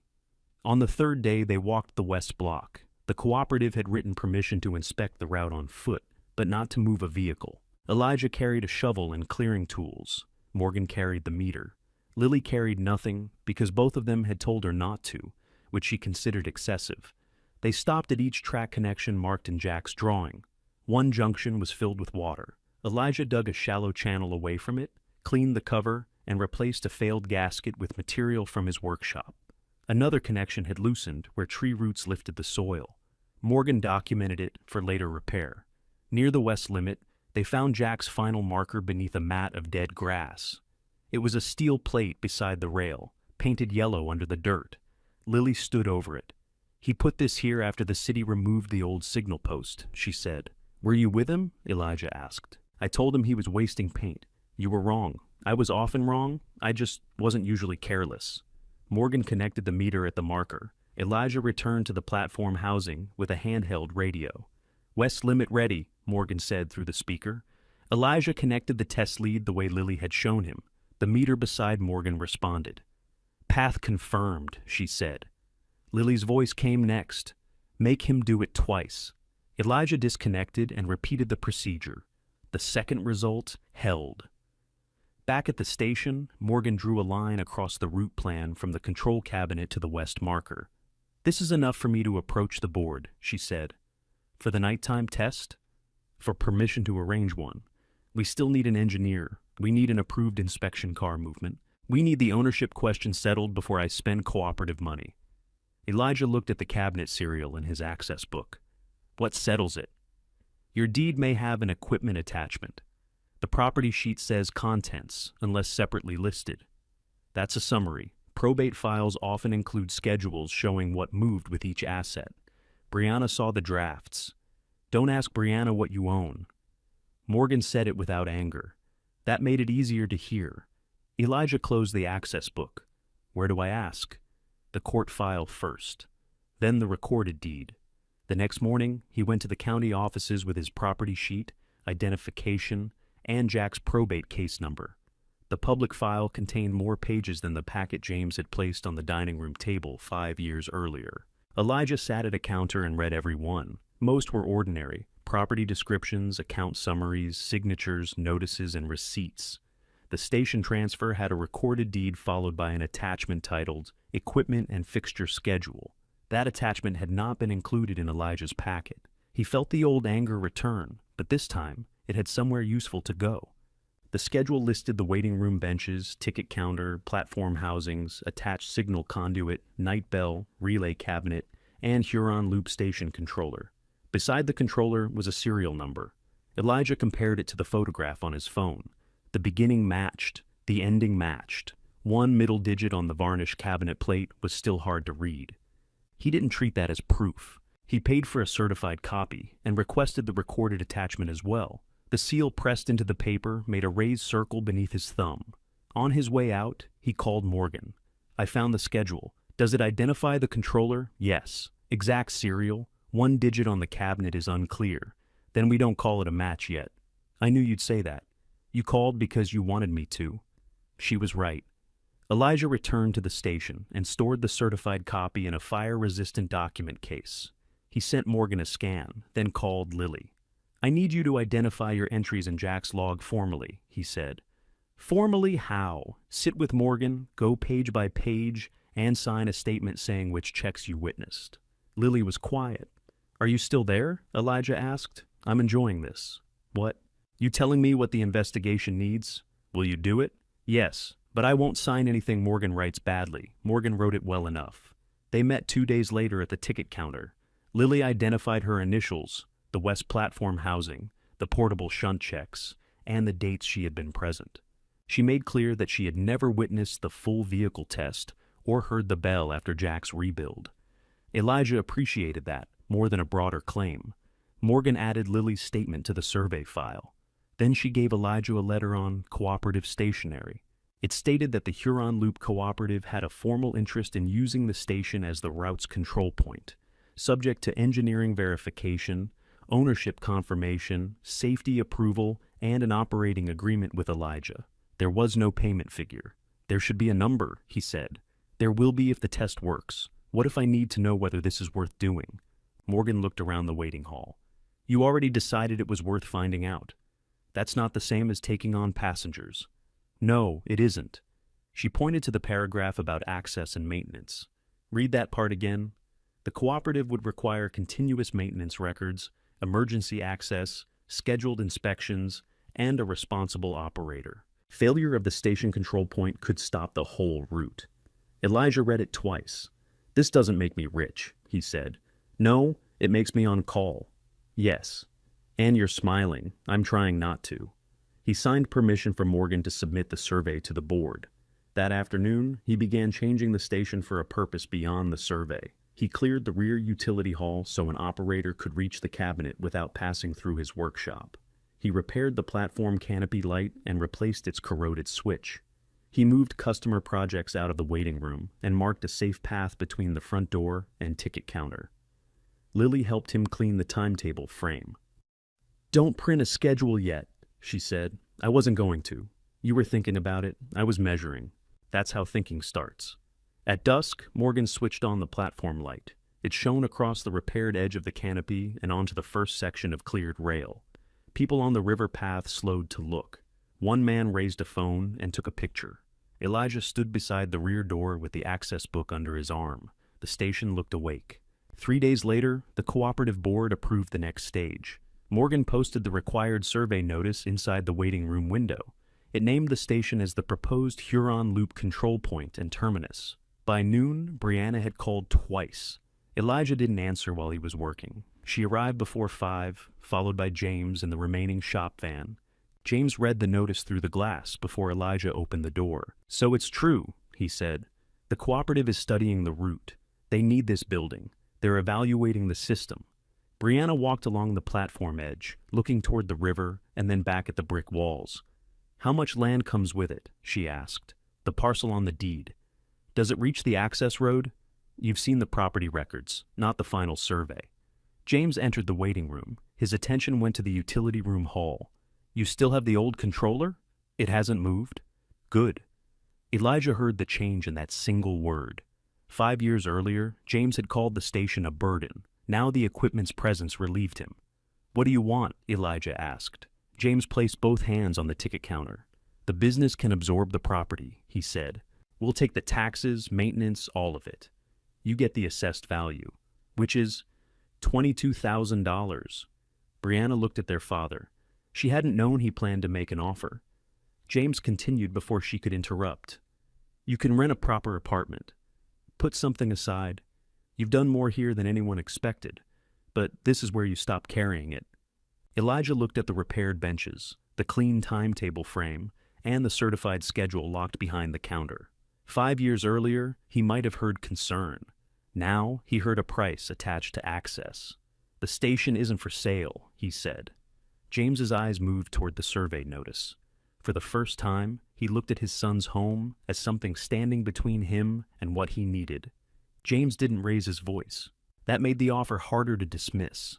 The shop owes suppliers, he said. Insurance went up. 2 commercial customers haven't paid in months. You said the business could absorb this property. It can if the cooperative needs it, so you'd use the station to cover the business. I'd use an asset to protect what your grandfather spent his life building. Elijah stood behind the ticket counter. He spent part of his life building this too. James looked toward the utility room. Those relays came through the shop, he said. I remember boxes stacked near his workbench. Remembering boxes doesn't make the cabinet yours. It means we need to check. Brianna returned from the platform. The parcel reaches the access road. I checked the county map. Elijah turned to her. Why? Because a developer I know has been buying small industrial properties near the river. James frowned. This isn't about a developer. It could be. A restored tram stop changes the area. You want to sell the land out from under the root? Elijah asked. I want you to know what you have. I know where I live. You always say that, like it ends the discussion. It ends this one. Brianna set her bag on a bench. I could approach the developer without naming you. Just find out whether there's interest. And get a commission. If I do the work, yes. James gave her an irritated look. Their motives had arrived together, but they weren't the same. James wanted money quickly enough to keep the repair business alive. Brianna wanted to stand between a valuable property and whoever wanted it next. Elijah wanted both of them out of the station. He unlocked the front door. I'm not selling, he said. I'm not transferring it to the business. Nobody approaches a developer. James didn't move. Show me the equipment schedule. Elijah's silence told him enough. You found it, James said. I found the complete probate file. Brianna looked at their father. There was an equipment schedule? It may not settle anything. It lists the controller with the station, Elijah said. Does the serial match? One digit needs professional confirmation. James nodded slowly. Then you don't know. I know it wasn't left out by accident. You know what a piece of paper says. Your grandfather used business money and business parts for years. If he attached shop equipment to a separate property, the estate may need to correct that. Elijah opened the door wider. Then you'll have to prove it. James looked at him for a long time. All right, he said. He walked out. Brianna picked up her bag, but remained near the bench. Do you understand what you just told him to do? Yes. No, you don't. Dad's scared. He thinks the shop could be gone by spring. Then he should talk to the people the shop owes. He's trying to save it. With my station. With something Grandpa may have paid for through the business. Elijah held the door. Brianna stepped onto the platform. If you make this a legal fight, Morgan's group will walk away. She said it as a warning. It sounded like a plan. 4 days later, Morgan took the survey notice out of the window. She laid it face down on the ticket counter. The board suspended the test application, she said. Elijah looked at the blank side of the paper. Because James complained, because the cooperative received a written ownership objection from James and Brianna. Brianna signed it too? Yes. What does she claim? That the controller is removable equipment belonging to the larger estate and wasn't properly transferred with the real property. The schedule says it was. The schedule says it was intended to be. That's the same thing. Not to a board deciding whether to spend money on an engineering test. Morgan opened her binder and showed him a copy of the objection. James claimed some components had been purchased through Torres Electrical Repair. Brianna claimed the station's public valuation did not include specialized control equipment and that the family division had relied on incomplete information. Neither claim proved ownership. Together, they created enough doubt to stop the cooperative. They waited 5 years, Elijah said. Nobody cared what the valuation included until your notice went up. I know? Then tell the board that. I did. And, Morgan tapped the objection. Their timing doesn't make this disappear. Elijah walked to the utility room door. The cabinet stood behind it, locked and dry. Nothing about the equipment had changed. The route plan hadn't changed. Jack's log hadn't changed. Yet the practical value of all three had vanished the moment the cooperative stopped moving. When was the engineer coming? He asked. We hadn't contracted one. I had an available date under discussion. Do you still have it? No.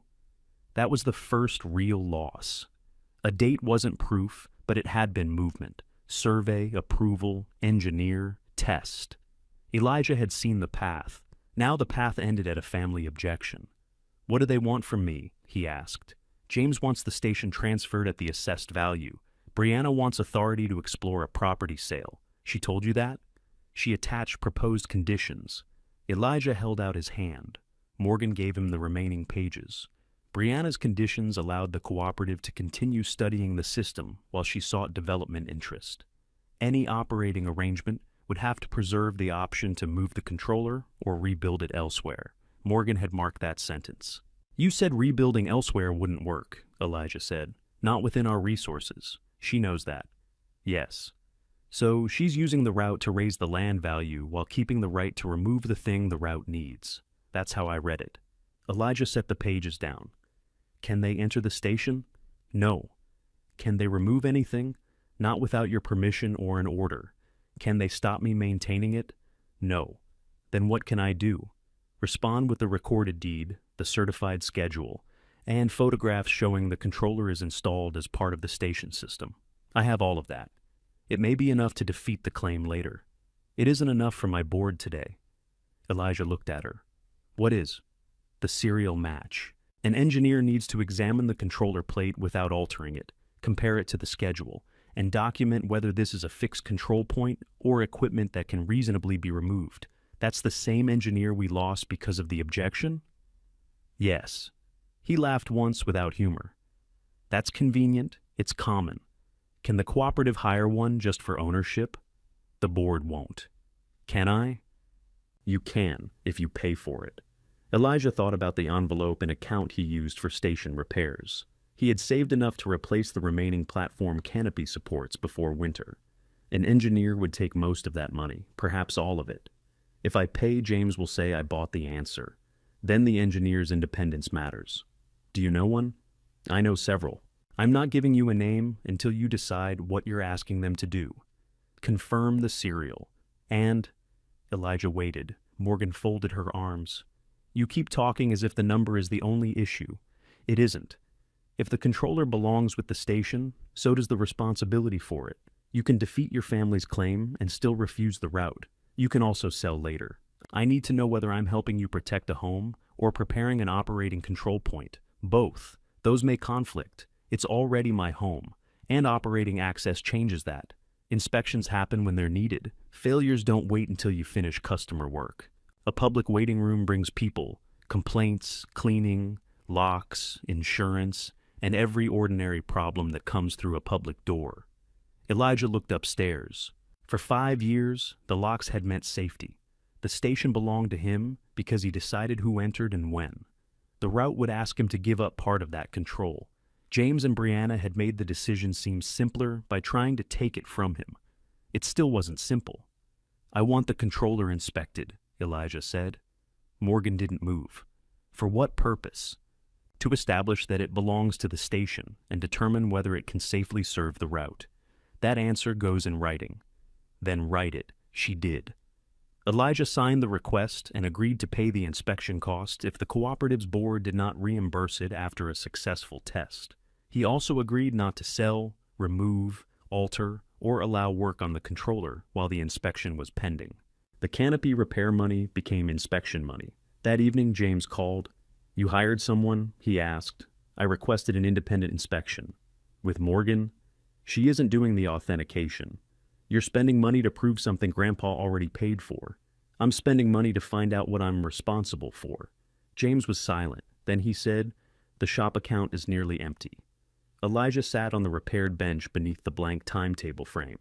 I'm sorry. You could help. Not by giving you the station. I'm not asking for a gift. I offered you its full assessed value. You offered the number everyone used when they thought it was useless. James breathed heavily into the phone.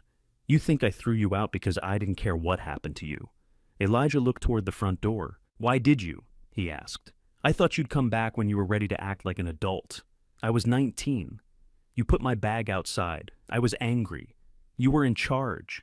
That ended the argument more completely than anger would have. James lowered his voice. If the business closes, your grandfather's name comes off that building. Elijah knew which building he meant. The repair shop had carried Jack's name for decades. Losing it would hurt, even after everything. But handing over the station wouldn't restore the way James ran the business. It would only give him something else to spend, while the old problems remained. I won't trade one part of Grandpa's work to delay losing another, Elijah said. James ended the call. The next morning, Elijah removed the timetable frame from the wall, so dust from the planned inspection wouldn't damage it. He postponed the canopy order and moved the saved money into a separate account for the engineer. Then he opened the access book to a clean page. At the top, he wrote, "Independent Controller Authentication." Below it, he wrote the cost he was accepting. "Station remains intact. Home access changes if route proceeds. Operator duty stays with owner." He signed his name before anyone asked him to. At 9 the next morning, Elijah carried the certified schedule back to the county offices. He asked for the recorded deed, every attachment filed with it, and confirmation that the equipment schedule belonged to the final document rather than an earlier draft. The clerk compared the page numbers, filing stamp, and recording reference. Then she printed a full certified copy as one packet. The equipment schedule appeared directly behind the station deed. No page had been added later. No correction had moved the controller into Elijah's property. Jack had filed it that way from the beginning. The clerk didn't decide whether the faded serial matched the cabinet. She didn't decide whether the control system worked. She confirmed one narrow fact. The schedule James and Brianna challenged was part of the recorded transfer. Elijah paid the copying fee and left. Morgan was waiting at the station with Lily. Elijah placed the certified packet on the ticket counter and opened it to the attachment. Morgan compared the recording references.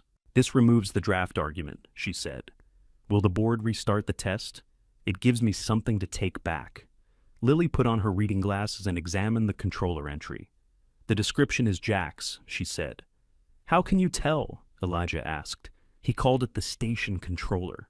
The old route inventory called it Relay Assembly 4. Does that help?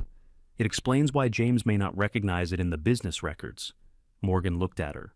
"Would the shop have bought parts for it?" "Of course. Jack bought screws for his kitchen through the shop if he was already placing an order." "That's not ideal," Elijah said. "It was a small business. Ideal spent more time in the handbook than the building." Morgan copied the certified packet for the cooperative file. "The question isn't whether a shop invoice paid for a replacement relay," she said. "The schedule identifies the installed controller as part of the station transfer. The serial match confirms which controller it means. And the test confirms whether that controller has any use." "Yes." Elijah looked at the black bell above the utility room cabinet. "What if the serial matches and the bell doesn't ring? You still own the system. But the route can't use it, not without repairs, and possibly not at all." Lily removed her glasses. "Jack would have written the failure if he'd seen one." "He didn't complete the test," Morgan said. "I know." None of them said what that meant. Jack's confidence remained in the log, but confidence wasn't the thing they needed. Morgan took the certified packet to the cooperative board that afternoon. The board allowed the engineering work to proceed under strict conditions. The inspection car could move only within the section already approved for cooperative access. The route would remain closed to everyone else. The controller would be energized only with a rail systems engineer present. The family objection would stay in the file until the serial and installation were authenticated. Authority had opened the next door. Elijah still had to walk through it. Morgan called him from her truck after the meeting. "We have one available night before the inspection car goes into winter service." "When?" "Next Thursday." Elijah looked at the station calendar. "That's 8 days. I can count." "What has to be done?" "Clear the west block again. Inspect every connection Jack marked. Test the public power. Secure the platform. Prepare the cabinet without altering it. And the engineer? I have one who can come." "Does he know about the ownership objection?"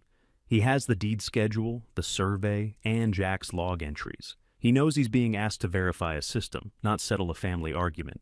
"Good." Morgan was quiet for a moment. James and Brianna have the right to submit information before the board relies on the result. "Do they have to be at the test?" "No." Elijah looked at the access book. "I want them invited. You don't owe them that. I'm not doing it because I owe them. Then why? Because if it works, I don't want them saying we hid how it happened." Morgan accepted the answer. Elijah sent each of them the same message. "The cooperative has approved a controlled inspection next Thursday night. An independent engineer will examine the installed controller and compare it with the recorded equipment schedule. You may attend as observers. You may not enter restricted areas or handle equipment," Brianna replied first. "Can we bring someone for the property side?" "No," Elijah wrote. "Submit documents to Morgan before the test." James didn't reply. The next morning, Brianna came to the workshop alone. She had dressed for an office meeting and wore shoes that collected grit from the platform. Elijah was repairing a restaurant's warming cabinet at his workbench. He finished tightening the cover before speaking. "What documents do you want to submit?" he asked. "I came to talk." "About the test?" "About avoiding it." Elijah unplugged the warming cabinet. Brianna placed a printed property map on the bench. Colored lines marked the station parcel, the access road, and nearby industrial lots. "The developer is interested," she said.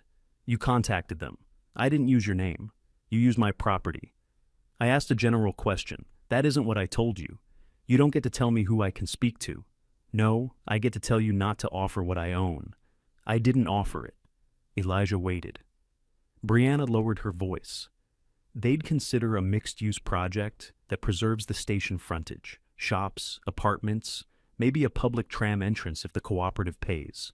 There isn't room for that without taking the workshop and platform. It would be redesigned. So the station wouldn't operate as it is. It would be worth more, to you, to everyone." She opened her bag and removed a one-page agreement. It would authorize her to discuss the parcel as Elijah's broker. No sale could occur without his signature, but Brianna would receive a commission if any deal followed her introduction. "If you sign this," she said, "I'll withdraw my part of the ownership objection." Elijah read the page. "And Dad? I think he'll withdraw if there's a real sale option. That isn't what he asked for. He needs money. He doesn't care where it comes from. He cares about the shop. He cares about not failing with the shop." The sentence came out sharper than Brianna intended. She looked toward the waiting room. "Don't repeat that," she said. "I won't." "You could, at the board meeting. You could tell everyone Dad only challenged the equipment because he's broke. You could tell them I knew the station was in your name before Grandpa died. I could. It would make us look dishonest." "Were you?" Brianna folded the property map along a line that hadn't been there. "I should have told you about the draft," she said. "That doesn't mean Grandpa divided things fairly." Elijah looked at the broker agreement again. Signing it would remove her objection. It might remove James's. The engineering test could proceed without a family dispute hanging over it. If the controller worked, the developer would want the site more. Elijah could sell, pay off his father's business debts, give Brianna her commission, and move into a clean apartment where the roof belonged to someone else.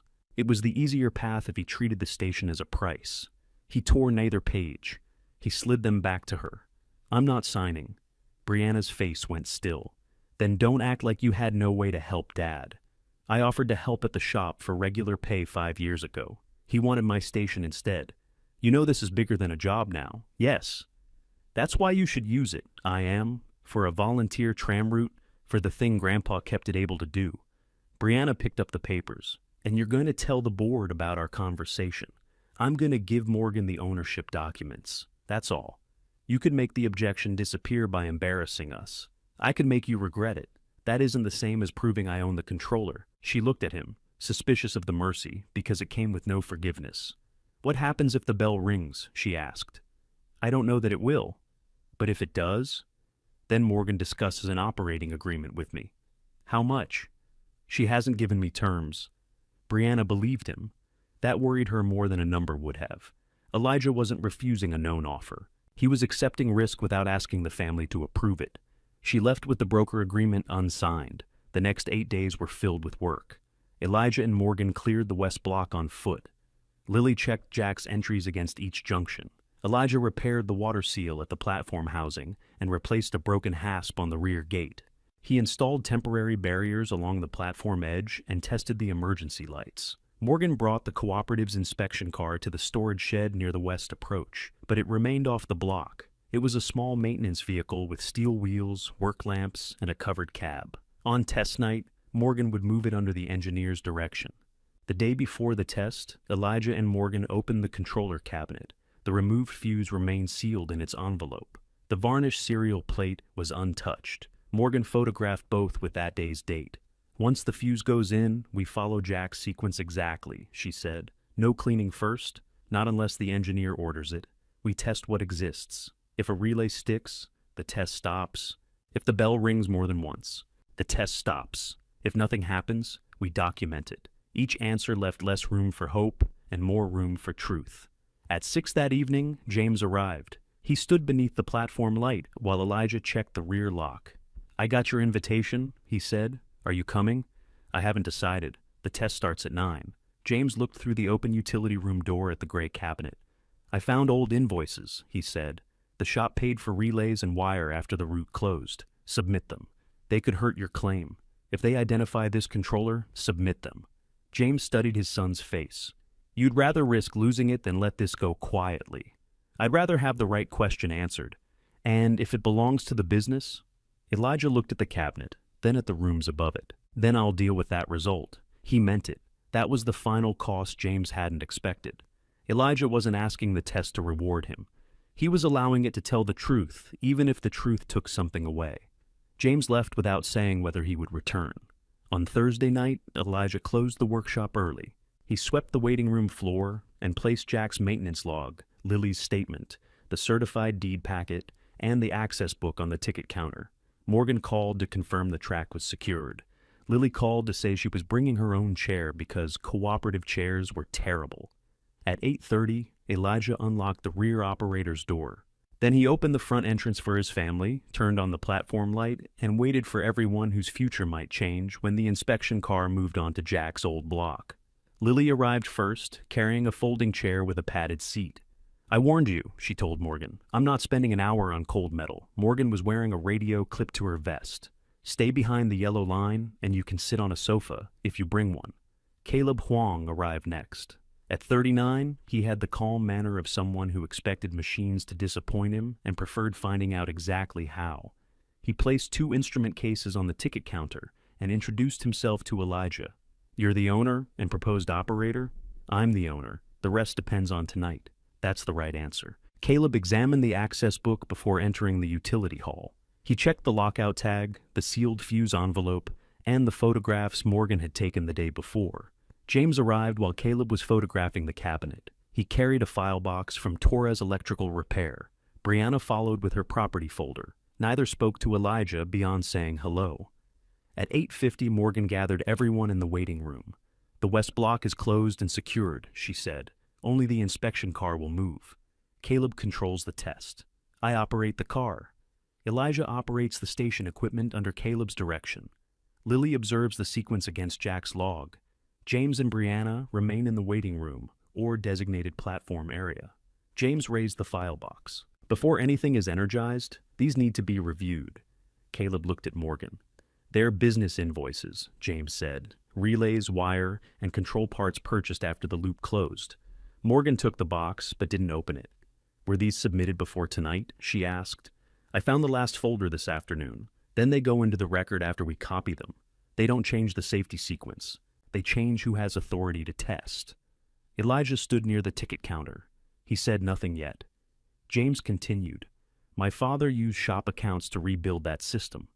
The station was left to Elijah at a public value that didn't include specialized equipment. The controller belongs to the repair business or the remaining estate. Brianna opened her folder. The property could be used without the cabinet, she said. The system is removable. If the cooperative wants it, that should be negotiated with all 3 heirs. We're not all heirs to the station, Elijah said. We're heirs affected by an incorrect division. You signed the objection, James said to Brianna. Let me finish. Brianna closed her mouth, but she didn't withdraw what she'd said. James faced Caleb. Elijah was 19 when this property was transferred. He didn't know what was inside it. None of us did. My father kept poor records near the end. A schedule attached to one deed doesn't erase where the equipment came from. That was the version James had chosen. The building could belong to Elijah, but anything useful inside it had to belong to someone else. Jack's final paperwork was confusion. The invoices were intention. Elijah's 5 years of work were beside the point. James set the box on the counter. I'm asking you not to proceed until ownership is resolved. Caleb didn't touch the invoices. My role is to identify and test the installed system, he said. I don't divide estates. I document equipment, configuration, condition, and function. If it turns out to be business property, you'll have tested it without permission, Morgan answered. The recorded owner authorized the test. The controller is listed on his deed schedule. Your objection is noted, but no one has ordered the cooperative to stop. James looked at Elijah. You're going ahead? Elijah could still have delayed. He could have moved the argument away from the station and waited for papers, meetings, and people who hadn't seen the cabinet to decide what it meant. Instead, he unlocked the fire-resistant document case. He placed the complete certified deed packet beside James's invoices. "The schedule is part of the final recorded transfer," he said. The clerk confirmed it. Jack listed the installed controller with the station. "If the serial doesn't match, your objection stays. If it does, you deal with what he actually filed. You think one number answers everything?" "No. That's why we're also testing what the number belongs to." James's expression hardened. "And if the shop paid for it?" "Then the invoices show Grandpa used shop parts. They don't change the deed he signed later." Brianna looked between the two documents. "What if the controller can be removed?" she asked Caleb. "Any object can be removed with enough damage," he said. "The useful question is whether it functions as a property-specific installed system." Morgan checked the time. "We begin in 3 minutes." Caleb opened the gray cabinet. Elijah stood beside him. Lily took her chair to the safe area outside the utility room door and opened Jack's maintenance log on her lap. Caleb inspected the fuse and returned it to the holder. He connected meters across the low-voltage feed and relay contacts. A separate recorder clipped to the output leading toward the track circuit. "Public service stable," he said. Morgan answered through the radio from the inspection car. "West approach secure." Car stopped short of block. Caleb looked at Elijah. "Energize control branch." Elijah switched on the breaker. The timer module came alive. The amber indicator glowed, went dark, then returned. The relay arm moved with the same soft snap Elijah had first heard 5 years earlier. Caleb watched his meters. "Continuity pulse present," he said. "No track occupancy indicated." Lily found the boxed entry in Jack's log. "Sequence agrees through initial feed," she said. James stood at the waiting room entrance. Brianna had moved beside the ticket window, where she could see the cabinet and part of the platform. Caleb tested the failsafe by opening one connection inside the cabinet. The relay released immediately. The amber light went dark. "Open circuit produces safe state," he said. He restored the connection. The pulse returned. "Station equipment responds. Prepare vehicle movement." Morgan's voice came over the radio. "Inspection car ready." Caleb nodded to Elijah. "Night bell selector." Elijah found the small black switch Jack had labeled Night. It had been sealed beneath a clear cover. Caleb broke the old inspection wire, documented it, and lifted the cover. "Move selector to test position." Elijah moved the switch. Nothing rang. Caleb looked toward Lily. She read from the log. "Night feed armed. 1 car enters west block. Hold until relay settles." Caleb spoke into the radio. "Advance at walking speed. Stop when front axle enters the marked block." Outside, the inspection car's work lamps moved between the trees. The sound reached the station a moment later, steel wheels rolling carefully on rail that hadn't carried an authorized vehicle in years. Elijah watched the amber indicator. The inspection car crossed the west marker. The track circuit changed. The relay arm dropped. The black bell above the cabinet rang once. It was a plain, hard sound, not musical, not loud enough for the whole neighborhood. Inside the station, it filled every room. Then it stopped. No second strike followed. Elijah kept his hand away from the controls. Lily stared at the line in Jack's log. Her finger rested beneath the words, "Confirm, single bell." On the platform, the inspection car remained still. Caleb watched the recorder for several seconds. "Block occupied," he said. "Fail-safe response held. Single warning registered." Morgan's reply came quietly through the radio. "Copy." James sat down on the nearest bench. Brianna didn't move. Caleb ordered the car reversed out of the block. As its wheels cleared the marker, the relay returned to its normal position. The amber pulse resumed. The bell stayed quiet. "Block clear," Caleb said. He directed Elijah to move the selector out of test position and switch off the control branch. Then he removed the fuse again and sealed it in a new envelope. Only after the system was safe did he examine the serial plate. He used a magnifying light and a small amount of approved cleaner on the varnish. The unclear middle digit appeared. Caleb read the full serial aloud. Elijah opened the certified equipment schedule. The number matched. Caleb photographed the plate beside a scale marker, then photographed the schedule separately. He examined the conduit connections, the cabinet anchors, and the underground feed. "This controller is installed as the station control point," he said.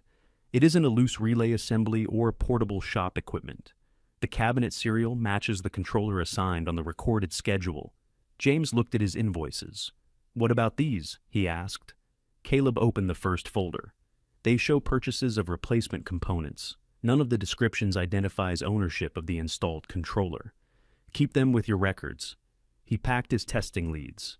His finding didn't punish James. It didn't award Elijah anything new. It connected the controller in the wall to the controller Jack had deliberately listed with the station.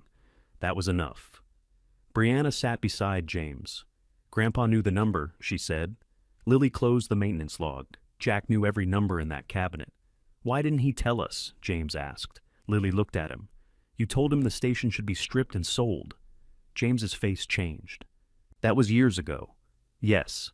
"What did he say?" "He said the system belonged where it could still do its job." James looked toward Elijah. "And he thought a 19-year-old could run it?" "No," Lily said. "He thought Elijah would learn before pretending he knew." Elijah lowered his eyes. Praise from Lily usually came disguised as criticism. This one was no different. She continued. "Jack asked me once who still lifted the front door before forcing the lock. I said Elijah did. Jack said that was the one person in the family he trusted to find out why something resisted." The brass key felt heavy in Elijah's pocket. Morgan returned from the inspection car. She signed the test record, then gave it to Caleb. He added his findings and signed beneath hers.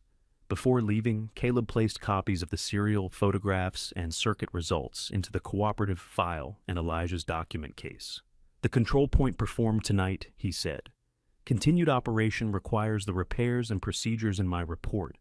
Don't treat one successful test as permanent safety." "I won't," Elijah said. Caleb closed his cases and left, his one job finished. Morgan waited until the rear gate was secured. Then she brought a prepared lease packet from her truck. "The board authorized this if the system passed and the serial matched," she said. James and Brianna remained in the waiting room. They heard every word. "The cooperative is offering Elijah an operating lease for the station control point, platform access, and waiting hall. $3,200 a month. Elijah retains ownership." James looked up. Brianna stared at the route plan attached to the lease. Morgan continued. "The lease requires safety compliance within 90 days, scheduled access, maintenance records, operator training, public liability coverage, and continuous availability during service." Elijah read the first page. The money would remove the immediate fear that one roof failure could take his home. The obligations filled several more pages. "If I miss the safety deadline," he asked, "the lease doesn't begin. If the system fails later, service stops until it's safe. And the apartment remains private.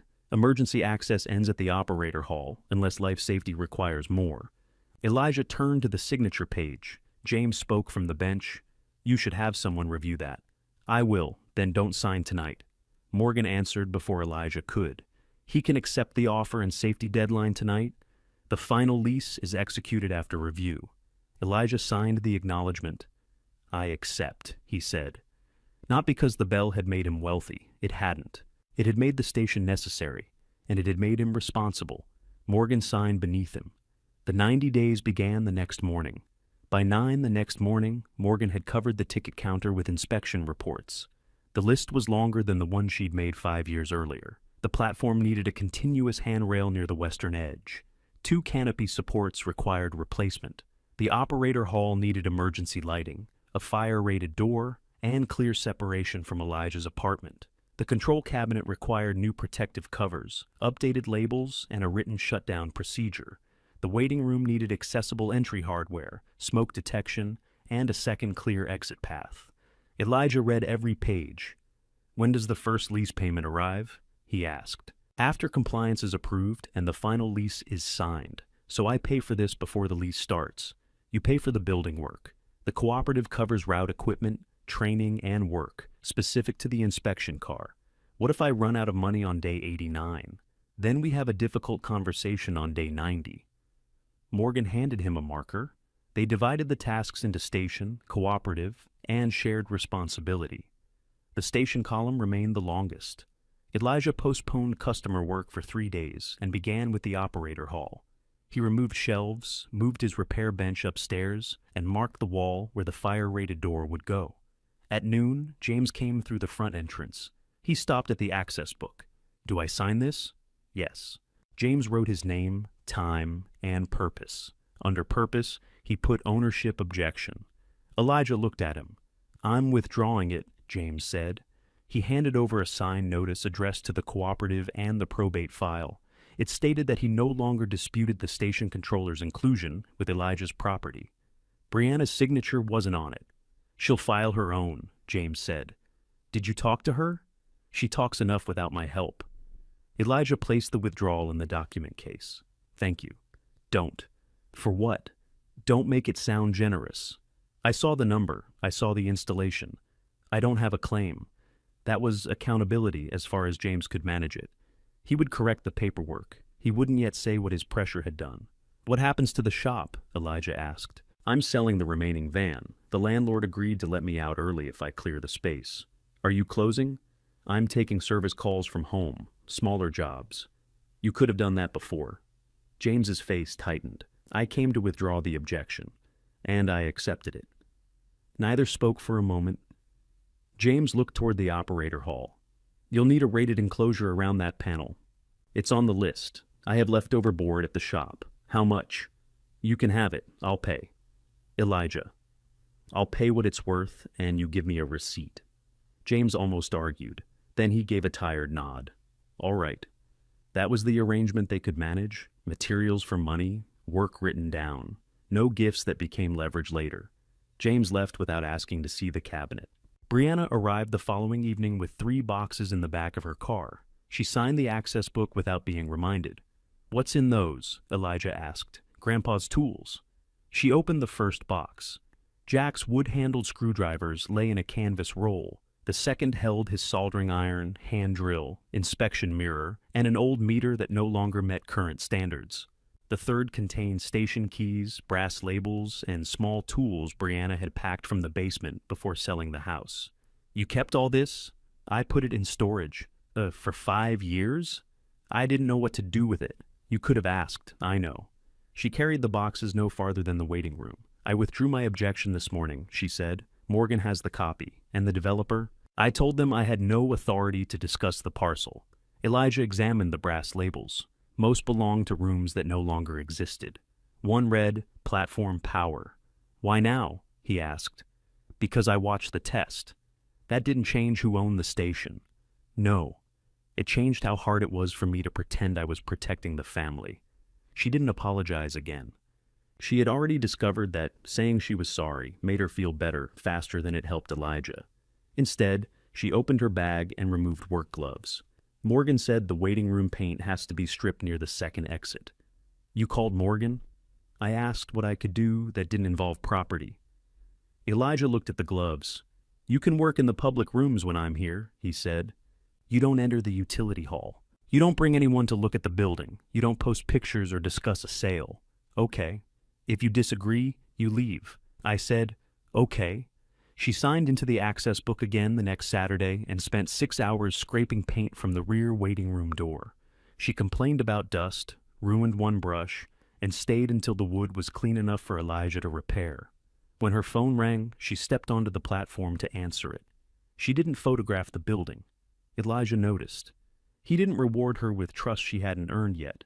He handed her another section to scrape. The safety work consumed the next 2 months.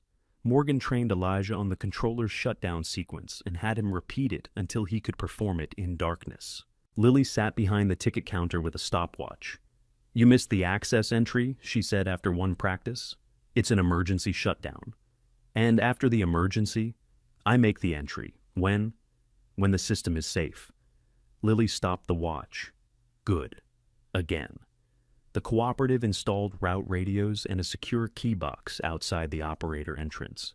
Elijah insisted that emergency keys open the operator hall, but not the apartment stairs. Morgan accepted that boundary and wrote it into the procedure. Elijah used most of his savings on the fire-rated separation, canopy supports, handrail, alarms, and insurance deposit. He took customer work after dinner to keep paying ordinary bills. Some nights, the workshop lights stayed on past midnight. The monthly lease amount existed only on paper. The costs arrived immediately. Brianna worked 5 more Saturdays. She cleaned benches, sanded window trim, and help Lily reinstall the timetable frame. She suggested a better color for the public doors. Lily rejected it before Elijah could answer. The doors were green, Lily said. They could still be green, just a warmer green. Green isn't a temperature. Brianna looked at Elijah for support. He handed her the original paint sample Morgan had protected during the survey. That green, he said. Brianna used that green. James delivered the fire-rated board in the remaining shop van. Elijah paid the invoice before unloading it. You need help carrying this, James said. I can manage. I didn't offer to own the wall. Elijah looked at him, then opened the rear operator door. They carried the sheets together. James stayed in the marked hall and didn't touch the cabinet. After the last sheet was inside, he noticed Jack's tool roll on the work table. Brianna brought those? Yes. I thought they were gone. She kept them. James ran one finger over the worn canvas. He used that small screwdriver for everything, he said. Wrong size half the time. Elijah waited. James put his hands into his jacket pockets. I shouldn't have put your bag outside, he said. It was the first time he had named the action without explaining why it had happened. No, Elijah said. You shouldn't have. I thought you'd call the next morning. I did call. You asked for the meter. James closed his eyes briefly. I remember. Elijah didn't tell him it was all right. It wasn't. I'm not going back to how we were, he said. I know. If you come here, you follow the same rules as everyone. James looked at the access book. All right, you don't make decisions about the station. All right. Elijah opened the rear door. James stepped outside, then turned. If you need help with the fire door, call me. Paid work, written down. I'll think about it. That was all either of them could offer without lying. On day 78, the new operator door closed properly for the first time. The latch caught, the seal met the frame, and the upstairs rooms disappeared from the public hall. Elijah opened and closed it 3 more times. Morgan checked the gap with a gauge. Pass, she said. The word gave him more relief than the bell had. The bell proved what Jack built. The door proved Elijah could preserve it without surrendering his home. On day 84, the handrail passed inspection. On day 86, Morgan approved the emergency procedure. The waiting room alarms, exit hardware, and platform lights all passed their functional checks. One problem remained. The control cabinet's protective inner cover had been fabricated to Caleb's measurements, but one mounting hole didn't align. Forcing it would place pressure near a relay bracket. Elijah stopped the installation. Morgan looked at the calendar. 4 days. I know. We can request a short extension. The lease says 90. It also allows review for a documented supply problem. That isn't the point. What is? That cover protects the system. I'm not putting it in wrong so the paperwork looks finished. Morgan studied him, then nodded. They removed the cover and carried it to Elijah's workbench. Brianna held the light. Lily read the measurements.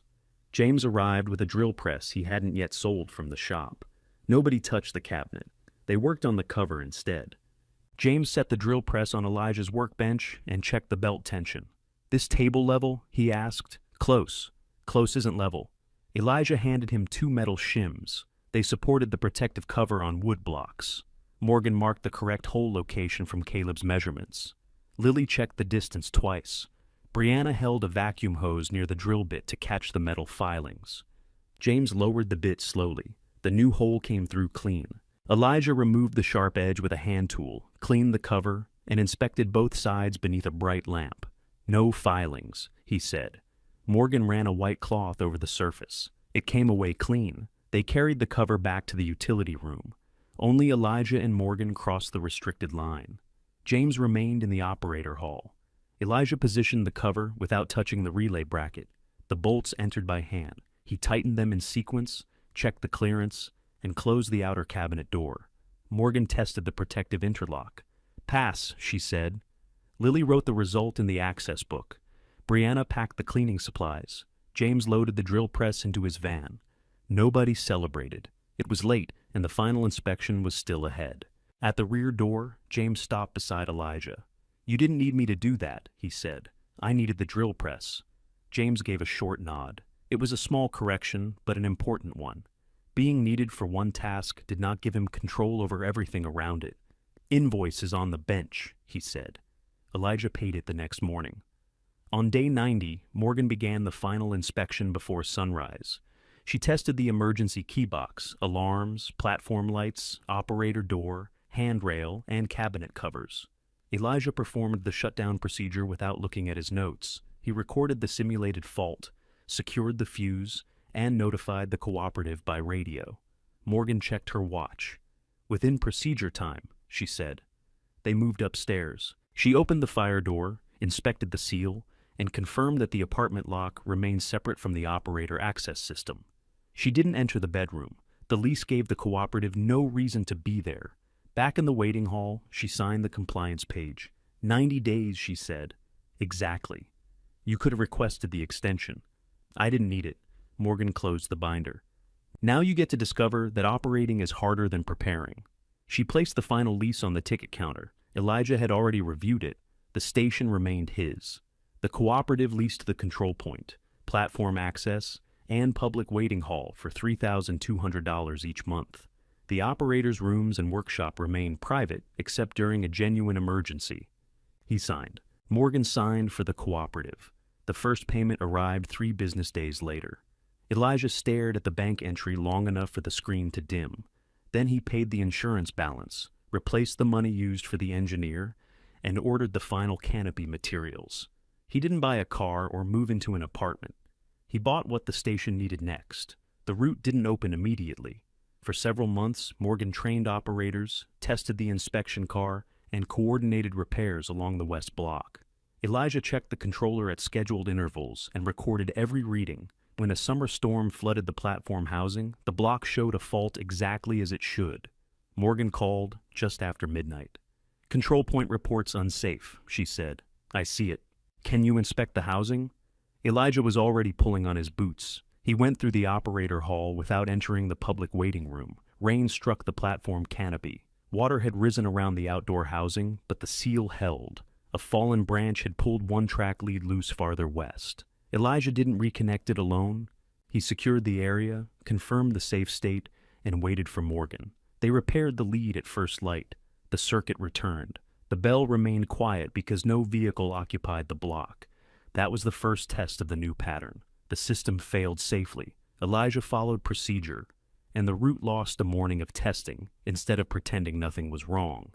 The second test came through the front door. Brianna was painting the waiting room trim when a man in office clothes entered and asked whether the owner would consider selling the river frontage. She set down her brush. "Elijah owns the whole station parcel," she said. "I don't represent it." The man offered her a card. She didn't take it. "If he wants to speak with you, he will." Elijah had heard from behind the ticket counter. He waited until the man left. "You could have given me the card," he said. "I could have. Why didn't you?" "You already answered that question." She returned to painting. Later, she asked permission before carrying supplies into the operator hall. Elijah said no because a control check was underway. "All right," she said, and used the public entrance. Her disappointment didn't become an argument. That mattered more than another apology. James began taking smaller repair jobs from his garage. He no longer carried payroll or a shop lease, and some weeks were thin. Elijah referred customers whose work fit James's license and schedule. He didn't lend him lease money. When James performed a repair at the station, he submitted a written estimate like anyone else. He signed the access book, used the assigned door, and left the controller alone. One afternoon, he replaced a failed workshop outlet. After finishing, he stood at the bottom of the apartment stairs. "Coffee?" Elijah asked. James looked up. "Am I allowed?" "Upstairs, yes." "Not because you worked here." They drank coffee at the small kitchen table in the restored operator's room. James noticed Jack's old electric kettle on the counter. "Brianna took that from the house," he said. "She brought it here. It always leaked near the handle. I replaced the seal." James nodded. They spoke about the weather, 2 customers they both knew, and the rising cost of wire. They didn't speak about the porch. They had spoken about it once, and Elijah didn't need to reopen the wound each time his father entered a room correctly. When James left, he asked whether he should lock the operator door. "Yes," Elijah said. James did. Lily helped prepare the waiting hall for reopening. She filled the timetable frame with a printed schedule and corrected Morgan's punctuation with a pen. "You can't write on the public copy," Morgan said. "I already did. It has to be reprinted now. Then it'll be right." They placed Jack's maintenance log in a protected display case near the ticket counter. Only one page was shown, an ordinary record of a winter continuity check. The entries needed no dramatic explanation. They showed that someone had kept returning when there were no passengers to notice. The original log remained secured when the station was closed. Elijah mounted Jack's tool roll above the workshop bench.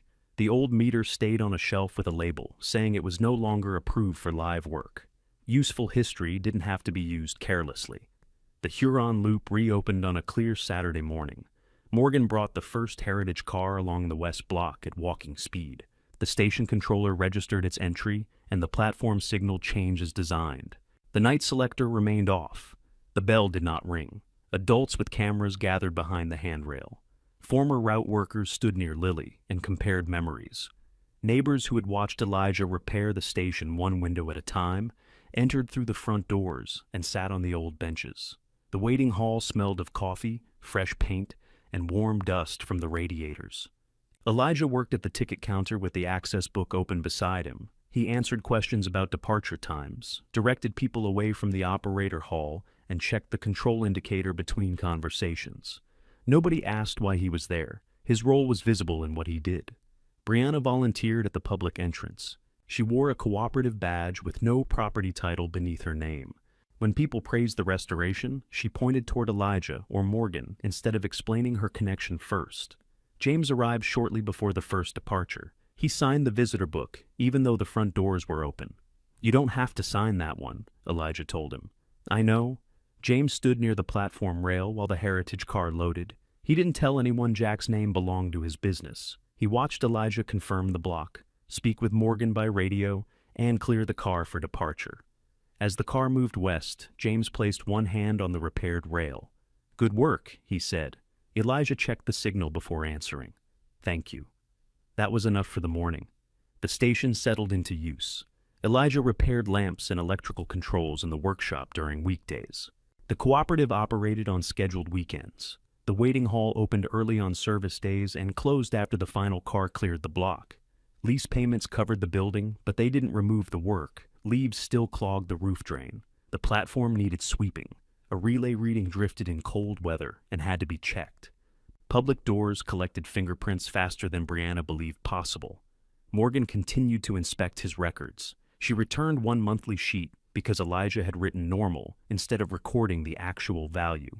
"You knew what I meant?" he said. "I did." "Then why return it?" "Because the person reading it 10 years from now won't." Elijah corrected the sheet. Lily took the dispatcher's chair during special events. She kept her padded folding chair beside it in case anyone tried to replace it with cold metal. On the first anniversary of the reopening, Elijah found James waiting outside the operator door with a paper bag of breakfast sandwiches. "I was already stopping," James said. Elijah looked at the bag, then at him. "That line didn't work the first time." "I know." James signed the access book and waited. Elijah opened the door. Their contact remained conditional. Brianna's did too. Neither received a key to the station. Neither made decisions about the route, the lease, or Elijah's apartment. They were welcomed when they respected the place and the person responsible for it. The night bell stayed above the control cabinet. It had rung once during the proof Jack designed. After that, it returned to its ordinary duty, ready but quiet unless the approved sequence required it. If stories about young people rebuilding a life after family betrayal matter to you, subscribe and return for the next inheritance story. One winter evening, after the final heritage car cleared the west block, Elijah closed the public doors and checked the rear lock. Morgan's radio call confirmed the route was secure. Lily had gone home with her chair. Brianna had cleaned the coffee counter and signed out. James had left a paid invoice beneath the workshop lamp. Elijah entered the final readings in the control log. Upstairs, the kettle clicked off in his kitchen. Warm light showed beneath the private fire door. His boots waited on the mat, and the old brass station key rested in his pocket. He walked through the empty hall, straightened one timetable that had slipped in its frame, and listened until the building settled around him. Elijah switched off the waiting hall lamps beneath the quiet bell, then climbed the restored stairs home.